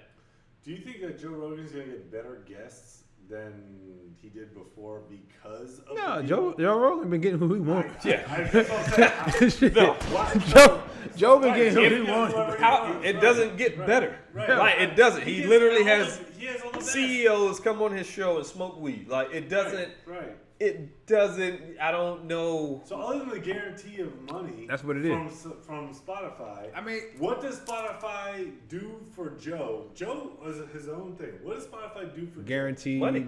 Guaranteed revenue. It's just Well, we money? talked about it earlier, and maybe I overspoke. Maybe what I meant to say was he makes $30 million a year from his podcast to do essentially what we've been doing over the last hour, twice a week, 2 maybe 3 times a week. Hey, Cash App was at Come, my Cash just App. come to kick it, talk with interesting people. I mean, yeah, cool, but But when you enter an agreement, right, you always want to get something out of it. So we Sure, also money's great, but mentioned he this. didn't need it. But we also Probably got some mentioned it. equity in Spotify. That so So we maybe also that's mentioned that. Like we hearing 100, but then of lately you started to hear upwards of half of. Right, so it's like, why? So unless he's like partial owners of, Spotify now or some kind of crazy thing, he didn't have to do this deal. He doesn't have to get better guests. He's not going to get better airtime. He's got the best airtime, whatever his airtime is. I mean, $100 What does he million. get out of but- the deal other than money? But Exactly. that might be all he has to gain. That's maybe what he But wanted. he doesn't. I mean, That might be all he has. So, Like if you have a good operation that's independently run, right, and someone strikes a deal that says, "Hey, I just want your catalog over here so that we can funnel your viewers through our platform." Nothing changes, right? No creative control changes. He's still going to run ads. He's still going to generate that revenue. Let's compare it to a rap. I don't think you Why can, is though. Master P never joined? But maybe that's what it is, though. Never It may be joined like a Master P type thing where, other than they actually gave him the bag up front and like, but we just want to be associated with you. Yeah, we want to be associated and we want to pay for that association. Exactly. Okay, maybe that's all it is. But then it's like, well, why do I want you on my coattails? Because guess what? YouTube reaches everybody. Well, I mean, but you also got to understand that that's the gamemanship. Like they took something from YouTube. One of their big dogs, they took them. Which I'm sure he's still going to put the video there. After December, no. After December, no. Everything's going to be on Spotify, and they're going to take all of it down after December. Well, there you go. Really? Yes. I did not hear that. Yes. Well, there you go. So I'll fact check you. And they're going to have video on You Spotify. get fact check, You man. can fact check. Yes. Fact check me, baby. That's not even a half truth, baby. Fact check. Fact check. That's not even a half truth there, baby. Yes. Like after December, they taking them all down from Well, there YouTube. you go. That's what an exclusive. And they're deal going to start means. having, and they're going to put up all the video. So I guess Joe's going to have a lot to gain for them to take down what he already built. Because he 100 built million. that. He built that. Yep. Can't 100 take million, that away man. from him. 100 mil. So again, congrats At to least Joe 100. Rogan. At least 100 mil. Let's be like that. Yeah, at least. So and like I said, based on what I read, I mean, it doesn't change his ad revenue or any of that stuff. I don't know if Spotify has like a point structure on that or what, but If you're Joe Rogan, who do you want to bring as your kind of first guest as being on the Spotify contract? business as usual, man. I don't think he has a rhyme or reason. I don't think he ever really has a rhyme or reason why he brings people on. He just do this every fucking day. Yeah. I think somebody hits him up after he's had like some elk meat and some fucking whatever that brain shit that he's got and been advertising, and then it's like Elon CBD calls him and then blow some. Yeah, and it's like, hey man, you want to come? Can I come by and do the sounds podcast? interesting. Yeah, I man. think it'd be interesting to have Dana White on his show. I don't know why As a Dana. I don't even commemorative think. I Kinda don't bring even both think he's worlds ever together. been on there before. I don't think he's ever been on Those two there. have a clearly a working relationship, so I just think it'd be an interesting first show. That's right, shoot Dana White. For Spotify. let me not say that. I don't want to incite The violence. gunshot is like motherfucker. So yeah, man. So shout out to Joe Rogan. Congrats on the deal. Spotify, man. If you're looking for another podcast, hot takes and half truth, Oh, we're gonna be on there soon. come on, come holler at us, man. We'll be up there soon. We work for Teremana The Rock. in a couple M's. All right, so I guess we'll move on. We're gonna pass this over to our guests. So, golf. So yeah, the question is, it's maybe about golf, but it's more about what is the perfect quarantine sport. I think that is golf the perfect quarantine sport, and I'm looking at it from 2 or 3 perspectives. Number one, fans being able to engage and watch and enjoy, which is what this. So you mean Entertainment. you would actually have fans out there? That's what you're saying? Well, no, being able to watch the game, however it's watched. Okay. Through TV, social media platforms, however, maybe you get like a Snapchatter that's on the course and actually gets you that up close experience. Then from the actual athlete's perspective, being able to actually play the game, and then just TV rights. People got to make money to be able to do something that is golf popular enough to be able to do that. Generate enough money for it. So I think potentially that golf is the best quarantine sport. I think the hardest quarantine sport is football, getting it back, you know. So my assumption for the whole question is really this is going to happen again. It's COVID-19, COVID-20, COVID-21, whatever the next one is. Yeah, it's coming. It's The gonna happen next again. one, what sports will stay alive? We'll know how to do that. What's the best sport to play? Is it cornhole? Is it swimming? Maybe we get a bunch of swimmers in the water and start watching that stuff. Nobody wants to watch that shit. Yeah, well, We'll Maybe watch it's that for track. the, It's track. we will watch swimming once every 4 years. I think it's golf. That's our I think appetite for golf swimming. is the perfect Yes. quarantine sport. I mean, maybe. So you're talking about as far as enjoyment For all or three of playing? those- for all three of those categories, it's the perfect sport. Say the categories again. So the way to view it, viewership, whether it's in person, you have social media outlets, you have regular broadcast television, you have maybe a select small group of people, you can spread them out over a whole course. You know, we're bringing in 1,000 people, we're going to keep social distancing, we have 18 holes to spread people across. Then you have the actual TV money, ad making, viewership, and then the athletes, you know, are they able to play the sport and stay in a practice of social distancing and stay healthy and safe? Fucking click it. What? I said, don't fucking click it. Nah. So those are the three categories that I'm like measuring. Is that the perfect sport? Is it competitive enough? Is it interesting enough? Is it engaging enough for the viewer to go try it out? You know, like Let me ask you a basketball. question. Do you like you just so we can level set your My opinion? biases? Do you play golf, correct? I am trying. Okay. You enjoy the sport. I enjoy the challenge. Okay. All right. Do you play any other sports or try any other sports? Oh, of course. I grew up playing soccer. That was my high school sport of choice. Okay. Played basketball all the time. Played Pee Wee football, but I always wanted to play football. My high school didn't have it, so I couldn't play it. Okay. What high school you went to? Lincoln Park Academy. Okay. It's a public school, but Where is that at? Fort Pierce. Okay. Interesting. You know, So it must have been like a magnet swam, school. Played lacrosse, organized lacrosse. I've played organized basketball. I mean, I'm a sports guy. Man, I play everything, anything. Yeah. You put me on a beer pong table, I'm out there. You put me on a golf Yeah, you went to course, Michigan, I'm out baby. there. We need to get some fucking You know? holes cut in this one to hold the damn cup. You know, let's do it. You know, we play a beer pong shot of the podcast. Hot take, half truth. Episode of Flip Cup. So yeah, so sports. Yeah, I play. Okay. I consider myself an athlete. Well, no, I guess. Yes. I guess what I was trying to, not trying to do, but I just wanted to see, you know, contextually, if like you were inherently just biased towards golf. I prefer playing basketball. If I could play Okay. any sport on the regular, it would be basketball or soccer. I mean, one of the two, but I just like basketball. I mean, I just, you know. You got good cardio. That's the longest you've ever ran. In soccer? No, just if you I don't went out. run. I just I don't hate like running. running. From I hate behind. running. Like, I hate running. I knew there's a reason he sat on this fucking side, bro. I would go out and run 20 games of fives, right. but you tell me run a mile and I'm fucking. Yeah, oh my god. Yeah. Oh shit! No, that's my enemy, man. It's What's like, my what am I time? doing this for?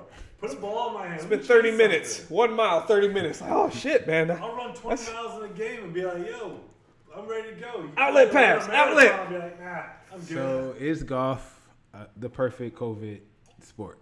Quarantine. Quarantine sport.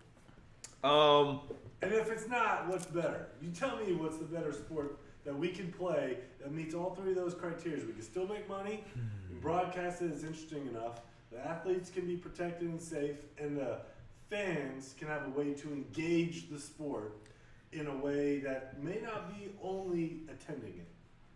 I mean, in that regard, yeah. I mean, but it's one. It's not a contact You can sport, also play so it, it kind of you know separates itself in some regards. And I guess you could kind of put baseball there as well. There is some contact in baseball, but What about track and field? Are you Usain Bolt? There ain't no contact for him, but I'm just saying, like, motherfuckers- we just said that golf has no contact. there's no contact in track and field, and they kind of on their own, and it's a small field. Yeah. 8 to 9 people. But why is it not interesting enough for people to, why does it get ratings? Track and field doesn't really get ratings. It get ratings every 4 years. Only during I the think, Olympics.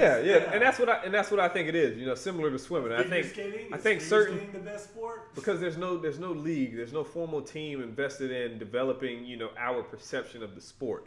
Like the reason football is so you know prominent is one because it's violent. 2 is going to be because there is a centralized league. It's monopolized, if you will, and they spend thousands and thousands and millions of dollars marketing to us that this season and whoever's drafted is better than, you know, whatever. We're constantly told and reminded that this is the sport to watch, and we enjoy it, man. I think if track and field had a league that could do the same thing as the NFL, I think you would definitely get people watching it. That's the problem. But even so, the problem is it doesn't have like that. They represent me, my area of the world.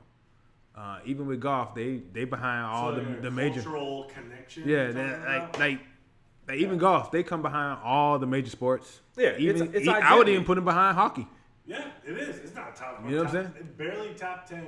So in that instance, they don't have like they're Not from top my 5. they're not from my area. MLS has got golf. You know what I'm saying? Like and that's the thing about NFL, say your NBA, they all have like a town near me that I could be like, that's my it's like team. you got Tiger and Vijay Singh, right? Vijay Singh is, you know, not even But he's maybe- of color, but you know. But that's- maybe it is the best COVID. I'm talking about best quarantine sport, right? I mean, could you get quarantine- into golf? Yes, you could get in golf. So you have a practice swinging club over here. You know, you could be into golf. You do play golf. show the viewers your swing, man. Let's do it. Well, let's see the swing. Can't be worse than Charles Barkley. Come on. Oh, it's not worse than Charles. Come on, let's see. I don't think we have the space for it. Come on, I man. don't- You got space. I don't think we have the space for it, baby. That little short club So over you ain't there. practicing no more? Swing the vacuum cleaner. It's just so fucking like, if it hits something, it's gonna wreck Could something. it be tennis then? Is tennis a better sport because you got a little more representation? Nah. I honestly disagree with golf. I think So think what is the I think better- worldwide. what is the better I think quarantine worldwide tennis probably could While be we're better. under quarantine, we can still play this sport and still have an entertainment source and still gamble on I think something, worldwide still tennis do may something. be it. What is it? What is it? Boxing. So here's the question then. The second question. Boxing. I'm going to invest in my money in the next best sport because I believe this is going to happen again. This disease. Oh, it's gonna happen. it's They gonna already said it's again. gonna happen. I wanna It's coming in the I fall. want to be invested and already engaged in that sport because I know sports is that's my biggest loss. But they are gonna shut down. I again. think. Right now because they don't know what to do. After this, they're gonna know what to do. All right. So to answer your question, I said boxing, but I'll double back on that, and I'll double down on instead of boxing, I'll say fighting. It's Right? too violent. Not everyone wants to watch Yeah, that violence. but that's why people watch. I think right? that's why That's why people. people A lot of watch. people- that's why a lot of people don't watch too. Yeah, but But who? But a lot of people don't watch golf either. No, So because NFL a NFL Floyd fans will watch boxing. a for Floyd sure. fight. I think a Floyd fight draws a bigger just overall viewership. That's one person who happens. I don't know. He rigged the game somehow. That's one person. Other than Floyd, nobody else comes close. But I'm not. Yeah, but I'm not. I'm just. There's no more Floyd. There's no more Floyd, but I mean, we've had boxers John that have Jones may have been the closest guy if he wasn't such a Cokehead. Screw up. What? He keeps Yeah, screwing he is a up. screw up. I give it that. Screw He's up. going back and forth with Dana right now. Right now he's But going I don't think it's his fault right now. I think he's asking for the same amount of money he always asks for, and Dana's like, come on, you know what the world's facing. Right. Not my problem. Yeah, that's your problem, man. Not my problem. But all that to say is, you asked me what I think is the best one. So I you're think, fighting. yeah, because Okay. if you look at boxing, right, when you get the only problem with boxing. Do you hate golf? No, I don't hate golf. Do you not like golf? No. Do you think golf? Do I suck is- at golf? Yes. I'll give you a yes I just early. want to know if you have a bias against golf. Yes. No, I don't have a bias against golf. If I have a bias against anything, it's watching sports in person. Really? Yeah, I think better on broadcast.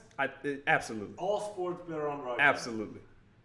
Absolutely. Man, that's a different topic. Absolutely. I would agree. I agree. Like NFL, yes, but I think NFL, yes. NBA, absolutely. I think the big game, college football, being there, Have you been to a nothing. hockey game? Yes, absolutely. Yep. Nothing beats Phoenix. that. What's their mascot? It's like a fox or something like that, right? Coyote. Phoenix Coyotes. There you go. No, so the one thing that's really cool And the about Solar hockey Bears, man. Come is on. there's a lot that happens in hockey off the puck. A lot. And the broadcast only follows the puck. Yeah. No, I don't disagree with that. I just this is In my golf, this is you my can't personal cover every hole. this is my personal opinion is that so much of your enjoyment when you go to a live sporting game is based off of one your buy-in to this game, right? So if I take Ivy to a Chargers fucking Bears game, right? He ain't going to Bears. He don't give a shit. He doesn't care, right? Right. I don't care, right? Let's go do it because we're here, right? We're in Chicago. There's a game. Let's go do it. Now, if I take him to I go to baseball. I like baseball. but if I take him do to like a baseball. Bears Saints game, Yeah, Because at least a couple times a year. You like the hot dogs. I just like the experience. Even though they're not good. It's just something. I like the experience. nah. But if we go to a Bears Saints game, he's going to be more invested in that game. I Yes. guarantee, right? He's going to be more invested into that game. If I go to Orlando Magic game, as long as they're not playing the fucking Lakers, I'm going to be more invested in that game. If I go to a Lakers game, I'm more invested in that game. But when I'm at home, I'm comfortable. The announcers are way better than the announcers at the stadium. I don't know why that's so bad at the stadium. I don't know why they gotta be so. Because it's not, that it's not a play-by-play guy. Yeah, It's- and and what you the don't TV realize has a play-by-play guy. and what you don't realize talking. What you don't realize watching the game from home is that there's a lot of dead time between plays that, at home it gets filled up with announcers and instant replays and all this shit. Commercials. And commercials. You don't get that in the live space. It's just like, okay, what the hell's going on for 5 minutes? Like, for instance, every time I go to the Saints game, there's at least about a 30, 45 minute where I'm in the Budweiser or the Coors Light lounge. And we're just in that bitch just hammering shit. Talking shit. Not barely paying attention to the game. Now, when you have experiences like that, right, it makes going to the game better. Yeah. But it doesn't make I love that watching shit, the game man. better. About right And you- before half to like halfway through the third, we just in that bitch. Big And chilling. would you agree? Big Would chill. you agree? It makes the event of being at the game better, but not the game itself better. But when I watch a game from the house, I get the halftime show with Charles and But fucking. you want the fans in the stadium. You want to hear the roar of that. You need them in the stadium to make it better. You ain't trying to watch a football game with nobody watching. I don't know. You like it at home, but you like knowing that there's people at the game making it cheering. hard on the other team. Right. Let's be You honest. don't know that when it's a red zone let's play, be honest. but they're all screaming. Let's be honest, right? And okay, we're gonna be honest, but I'm gonna give you my opinion. But I'm gonna be honest with my opinion. I feel that it's better because it's more produced, right? It's more produced. Everything about watching the game from But home you is need more the fans produced. in the Okay. stadium. But Yeah. hear me out where I'm going with that, right? Even if the fans Like- aren't loud, we're like- gonna play the audience for track instance, over top of it. I feel like And you're sporting. gonna synth- right. I feel You're like gonna synthesize genuine. everything. I feel like You didn't ask sport- me about the genuineness or genuinity. The realness. Looking to you, you genuine? knew the word. You knew but, the word differences earlier, like- so looking for you to bail me out. football and basketball are like essentially the best reality shows running, and been the best reality show running for the last 30 years. Yeah. Right. Real talk. And it's all produced, right? Yeah, Reality it's highly shows, produced. the ones that we like I the never most forget- are the fakest. I never forget the first time I actually realized I was sitting at my line brother house. We was stupid high, and I'm sitting there like, this Off shit life. is very, very produced. This is like a show. Like before then, it was just a game. Right. But then I started realizing they are highly producing this shit. Dude, if you go to an NBA game, you could be sitting fucking courtside. Yeah, you right? don't You could see be it. sitting courtside and let T-Mac fucking between the leg 360 dunk it on somebody, right? It is not the same as when they show that replay and you got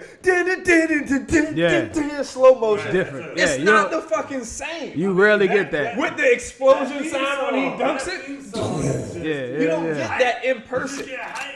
Like, it is hype in person, but again, there's so many more influences. Like, if I go with you and say you and your wife are fucking just not on good terms, and the whole time you're fucking in your phone, that brings my experience down in that moment. What if you don't even care about the sport and you just came because I said I got a fucking ticket? Right. That brings my experience down. Whereas at the house, I know I got Chuck, I know I got Shaq, I got Ernie, and fucking Kenny at halftime. Right. Great show.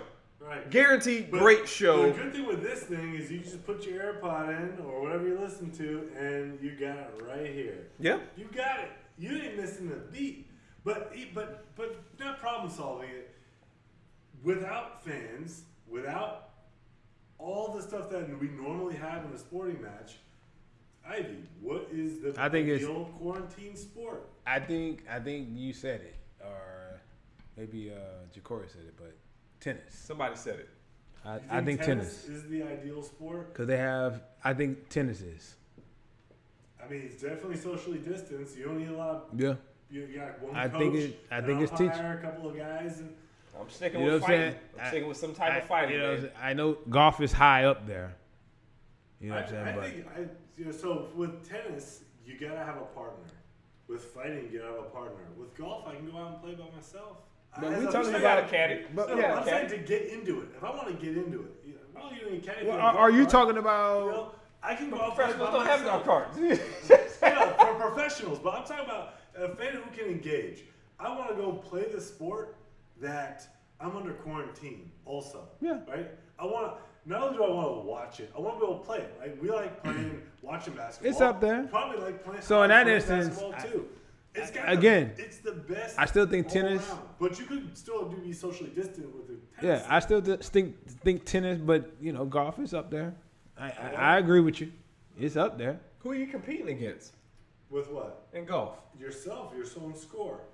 Your own score. You're playing the course. I can go out and fucking shoot hoops in that case. You play horse? Yeah. Beat my all-time best. But you can't play a game of basketball. You can't play basketball. You can play I'm shooting, but a game of golf, a real game of golf, you can play by yourself. Because you're playing the course. The course is your competition. But that's kind of baked into the sport, right? Whereas the court isn't your competition in a game of basketball. Exactly, it's the same size every court you show up to. It's the same size, the tension of the rim. The course is the competition. The tennis court isn't the competition. Okay, well, if we're talking like not actually us playing it and just watching it on TV. So that is a fourth category. That's the fourth category of. The ideal quarantine sport is being able to also play it while under quarantine. I mean, we'll keep it so. Call of Duty. You can play. Call of fucking Duty. Hey, you didn't even bring up video games. Call of Duty. Gears of War. Halo. What am I missing? Fucking Madden? What's the one? You can play Madden or NBA 2K? I had a hard time with Madden, man. My nephew made me pass the stick, man. He's up 21-0, man. I haven't looked back. I haven't looked back, man. Our relationship has been strained ever since. Who are the teams? Did he have a juggernaut? It don't even matter, dude. It don't matter. You go up 21-0 on me. Hey, man, then he whipped me so bad. I think you was at the house when he beat me in 2K. It was so bad. And I'm like, yeah, but the controller was sticking. Let's run it back. He doubled the deficit in the second game. And it's like, all right, no nephew of mine would ever beat me that way. I'm disowning you. All right, so I'm still tennis. I'm tennis. What you are? You still golf? I'm still golf, but virtual reality, the video games. That's interesting, but no, not in the nature of pure athleticism. Athleticism. Yeah, some strong thumbs. Come on. Yeah, competitive but not athletic. And so now I think the proposition is that golfers are not athletic. I think they're not. Tiger is a exception. I think he's an anomaly. Because he's brown or mixed. No, that motherfucker's ripped is what he is. I mean, or he was. Used to be ripped. So is Rory. So is a bunch of people now. Nah, I wouldn't say that. I get your boy. Look at these guys. They're quarantined with masks. What's your boy? Your boy that playing with masks. This is Brooke. Is he the guy from around here? Brooke. Brooke who? The guy that's from around here. He went to school right here at this little Capta school. There's a guy I work with. His brother. The guy that was on the PGA Tour, Fifth Hour. The guy that won some of the majors last year. The big, kind of like brown white boy. Oh, Brooke? No, Captain? Brown white boy. No, He actually has a is, tan. What would he Tiger. got? He actually Tony Fanu. No, it's not him. It's not. It's a boy. He won 2 majors last year. Let me see. Let me look this up. I'm looking it up. He won Keep going, 2, man. And he went to that Catholic high school right over there Check by out Twin the sport Peaks. though right here. They're doing. But at any rate, with masks on, and they're definitely quarantined. I mean, Brooks Koepka. Brooks Captain. Yeah. Oh, Brooks. Koepka. Yeah. I don't know how to say this shit. Koepka. He's from West Palm. He went to this West Palm Beach, Florida. he was 6 just, feet, 205. He's kind May of 3rd, 1990. yeah, he literally went to that little Catholic high school right here by Twin Peaks. Oh, okay. That's, Literally. And the only reason why I know that is because when I pass by it, they're like, whenever he wins, they'll be He like, is Brooks. Yeah. Brooks is I was like- white. but he brownish. He's When you see him on TV. When you see him on TV, he's brownish. That's what I'm saying. what is his ethnicity? But what did I say? What did I say? 100% Irish? He could be a single dropper kind of guy. You know? Like, what did I say though? I said brown white boy. He's just White white. guy's cheesy. Yeah, I was out. You didn't win, buddy. Brown white boy. But anyway, He man, ain't no brown. He's just been outside a long time. last topic of the day, NBA. How are they going to come back? So over the last couple of weeks, there have been several propositions on how they come back. Matter of fact, they have kind of like a drop dead deadline of July 25th as the start of the playoffs, so that they can complete the year this year. So they're coming up. They're coming up. How much money was on the line if they don't finish the year? Yeah. But with that said, if they start on the 25th of July, the finals will start on the 20th of September, followed by the draft on the 25th of September, and then on October 1st, free agency. With that said, there's been several ways to start the season back up. One is just strictly starting with the current top 8 on both sides and just going right into the playoffs. I would think so, but that's neither here nor there. Then Is that what we're talking about? If you're under 8, fuck you. Whatever. Let's keep it going. moving. And then there's the kind of the Cuban thought process where their comeback play anywhere between 5 to 7 games to kind of get to that. I think 70 games is what they need to get the TV money, and then start the playoffs at that point or have a play-in. But what essentially they'll do is knock out the bottom 3 in both sides of the conference, and then have, 10 and 9 versus 7 and 8 as a play-in for the 7 and 8 spot. But the one I think that I like the most is the World Cup kind of bracket, where essentially they'll take the top 20 teams and they'll tier them in 5 tiers. The top 4, then the next 4, and so forth. And there's several different interesting ways to do it. So one way would be to so naturally the first tiers are gonna always be Bucks, Raptors, Lakers, Clippers. And I guess if we're being specific, it would be Bucks, Lakers, Clippers, Raptors. That's how the top 4 goes. Oh, And the top 4 is Bucks, Clippers, Bucks, Lakers, Clippers, Bucks, Lakers, Raptors. Clippers, right? No, I'll take that. East Coast team? I take that back. No, it'll be 2-2. Bucks, Lakers, Raptors, and then Clippers, because the Clippers would be Bucks and the Clippers would be on the Bucks side. And then one way to do it from that point on would be to be a lottery style, where essentially there'll be a lottery like Bucks. They'll just pick a name, and then so forth. So there's no and that kind of lends it to what on the soccer side, the group of death. You can fuck around and get 4 teams in the top 12 of the 20, which would be kind of unfair. I think the one I like the most is tiering the top 8 teams.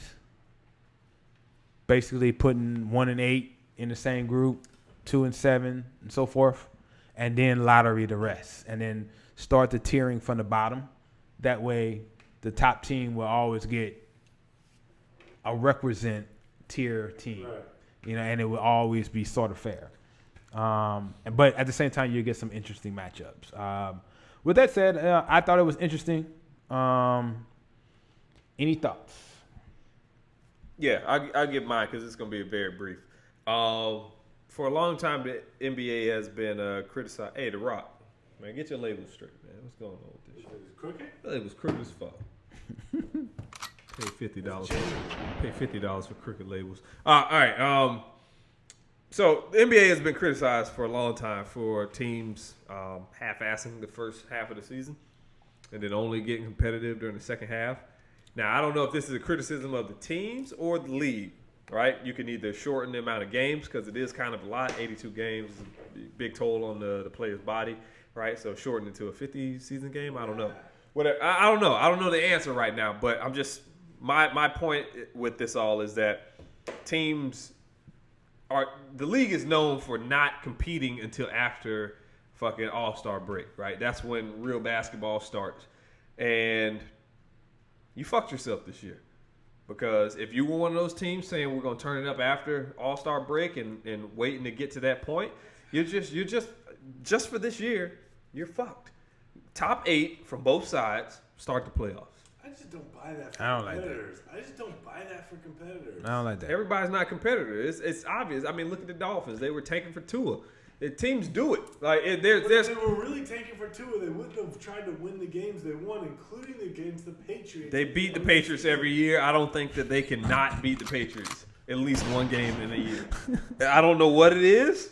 Costs me money every year when they fucking beat the Patriots, but they beat the Patriots. I think I just like the idea of something different. I mean, because at the end of the day, I totally admit I'm a homer.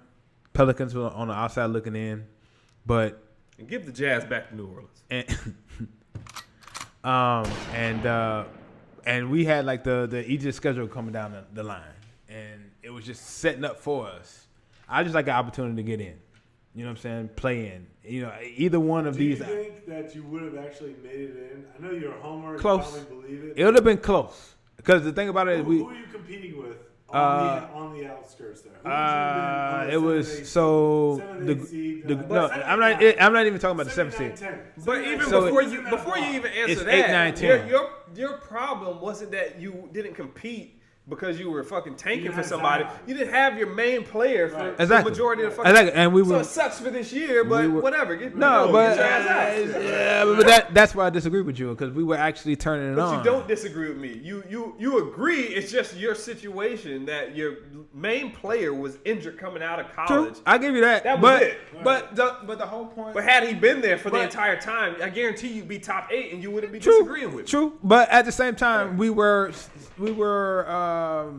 in a situation where we could actually work our way back in, and so to answer your question, there was Grizzlies 8, Portland in front of us, I think a game ahead of us, and then us. That would have been it. But all 3 of them. But at the same time, but the thing about Lillard's a killer. I hear you that I give you that, but at the same time, beefed up this season. But at the same time, we played the Grizzlies twice and we had in our last 18 games. I think we played them twice, and we had the weakest schedule going into of the 18. Game changer. So in that instance, and we was 3 games back. So in that instance, like we played the team that's in that spot twice. You know what I'm saying? And we have the weakest schedule going in, so we have an opportunity. So in that instance, I like to. Either one of them, because there's another. There's like I said, like I guess it's the Cuban one where essentially they have the play-in with 24.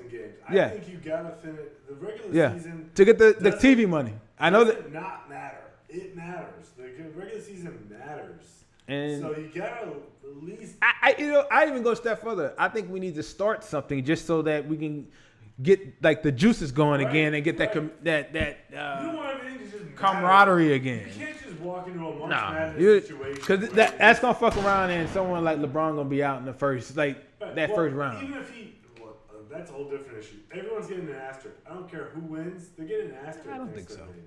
I don't think so. If you're not gonna give an asterisk to the '99 Spurs, I don't think so. I mean, people do. I haven't seen it. I have never noticed it. I've never noticed it.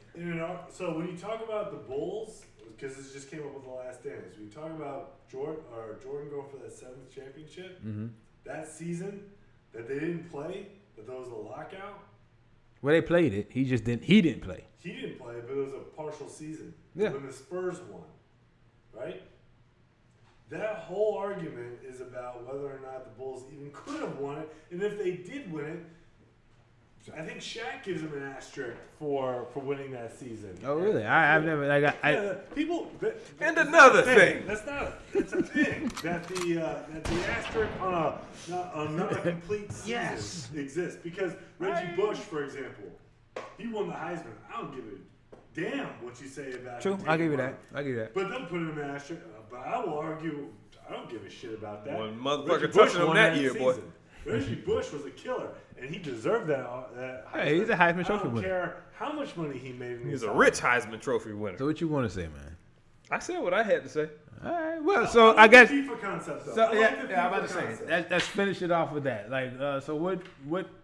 We already know what you want. You just want the top 8, both leagues. Top 8, Top 8 as of today. and that's So, not, and that's not to say, right? I'm not saying that I don't understand that, like, hey, there were circumstances that keep other teams out that clearly are better competitors that should have been there. I'm not saying that. I'm saying for the sake of the sport, and so we don't, fucking waste time just kind of banging our heads. It's like, all right, everybody's going to look at this season as kind of an asterisk anyway, right?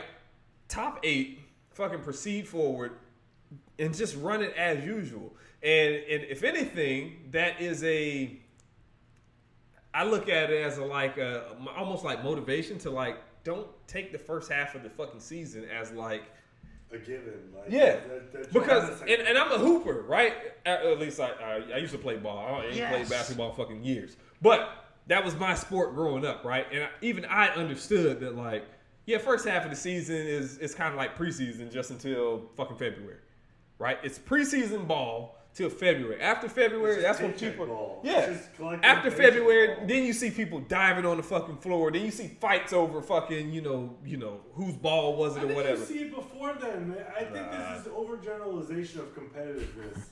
Overgeneralized. People care about winning. There's enough people out there who just don't want to look bad. Not to mention, people are competing to stay on the team. They have to get certain stats. They have to reach certain goals to get paid their paycheck. So that's why these athletes have their structures the way they do. So I would say, first thing I would say is, so I think this is their opportunity to try to, like,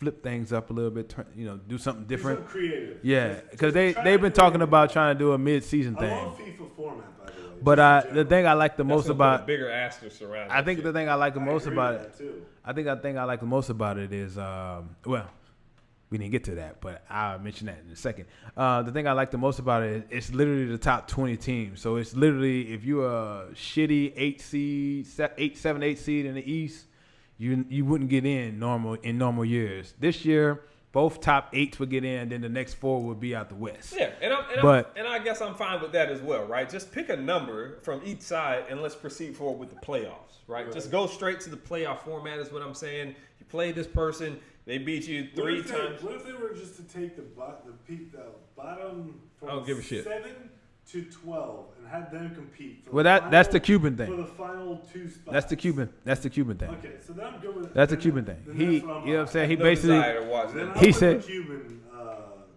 But the reason why the Cubans world got it right with that fucking sandwich, but they got it wrong with that fucking recommendation. my That's last what two I'm saying. my last 2 points, because I know my co-host has to get out of here. The thing I like the most about the World Cup part would be there'll be 80 games over a 2.5 week span. Like, you're gonna get a lot of good games over like 2.5 weeks, and then you're gonna get into like the real playoffs. That would be the final 16. So that'll be dope. I'm gonna offer a counter for you. There'll either be good. There'll be a lot of games. I don't know if they'll be good, because playing basketball highly competitive. Like in playoff ball, like even if you play every other day, it takes a toll on you. So at some point you're gonna get some type of burnout. But I agree. But there anyway, will be either way, it's gonna make it more competitive. But I also don't give a shit because you've been off for the past 3 months. Exactly. But I think even that would make it even more like, man, these games are really good. Let's get it. But they're talking about making this World Cup style. If they do that, potentially naming the trophy the Stern Cup, I think would be dope. For this year? Wait, 2 trophies get 2 names in you know what I'm saying? I thought Kobe MVP. was going to get it too. Well, that's the MVP. I'm talking about the actual All-Star MVP. Okay. Yeah, I'm just talking about the actual, like, if they did the World Cup, Rest in peace, Mamba. Yeah. naming that the Stern Cup, and then that becoming the mid-season kind of. Well, that's what the NBA wants to do anyway. Is do a mid-season tournament. Yeah. Yeah, and you know why they're doing that? Because motherfuckers sandbagging the first half of the season. And they realize ratings are low the first half because the fucking tip-off, it doesn't go to the guy that jumps the highest. It goes to the guy who's the tallest and the ball hits him in the fucking head and rolls to his teammate. And then somehow baseball, is not worse than that. Baseball, probably 90% of the games don't matter. No.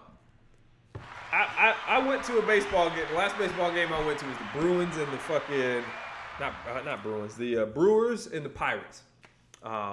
Milwaukee versus Pittsburgh. You was working in Pittsburgh? Yeah. Okay. Right. In Pittsburgh, Beaver Valley Nuclear Plant. So I was up there. And we went to this fucking game. They actually played like 3 or 4 games there, so we went to a couple. Fucking sat down for the first inning, and I'm like, okay, I'm in the stadium. The next 8 innings, I was at the fucking bar. Yes, that's pretty much what it is. That's pretty much what it is. The last time, like, baseball for it. yeah, exactly. That's why I say when I go to the game, it's like 2 or 3 times, and literally I may watch maybe 4 innings. Ivy likes to slide. He just likes to slide. I may I'm go at 4 the bar innings. watching the Sixers playing whoever. Literally, I mean, me and Rashad went one time to the Miami. We went to Miami before, and literally, we were literally in our seats from like maybe the 3rd to the 5th. And then you went to the Clevelander?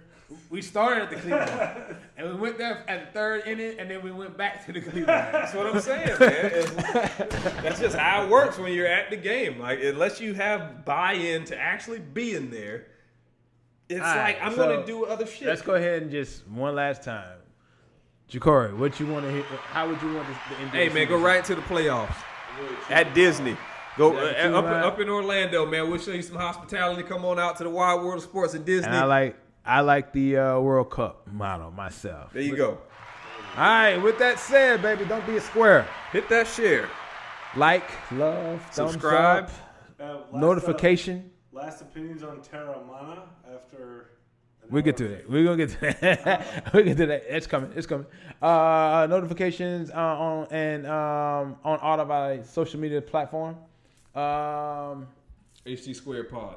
HT Squared Pod on IG and Twitter. Hot Takes and Half True Podcast on SoundCloud, Facebook, YouTube, and if you're truly new school, old school, Yes. you can email us at htsquaredpod@gmail.com. You can reach me directly at I am Ivy Joe on IG and Twitter. Yeah, follow your boy. Holla at me on Twitter at Just King, and I'm on Instagram too, but I don't be doing John, how can they get in touch with you, man? J Malaney, Malaney at Instagram. There you go. Yes. Alrighty. So, what's your last thoughts on the drink of the week? I like Yes. it. Fucking label's crooked. Maybe I'm drunk. I don't know. I think you may get a little bit of that. Yeah, I think it's a really good sipping tequila. Very smooth. I think you could probably make some really nice mixed drinks with this if you wanted to. But I'm usually a nice guy. It was good. It was good. Straight. It was well without the rocks. Yeah, it was good straight. Definitely. Yes, sir. Yes, sir. Good job, Rock. Hey, great job, John, man. You did a good job today, baby. Yes. With that said, Last but not least, we'll exit on a somber note, but RIP, again, George Floyd. True. Again, to the protesters, please be safe. Condolences to the family and friends. Big Floyd, Yes. Port Arthur, Houston, you lost a good one, but, hold your head and you all stay safe out there, man. and just like that, we're done. We try to do better next time. From the 3 of us to all of you, talk to you next time. Pleasure.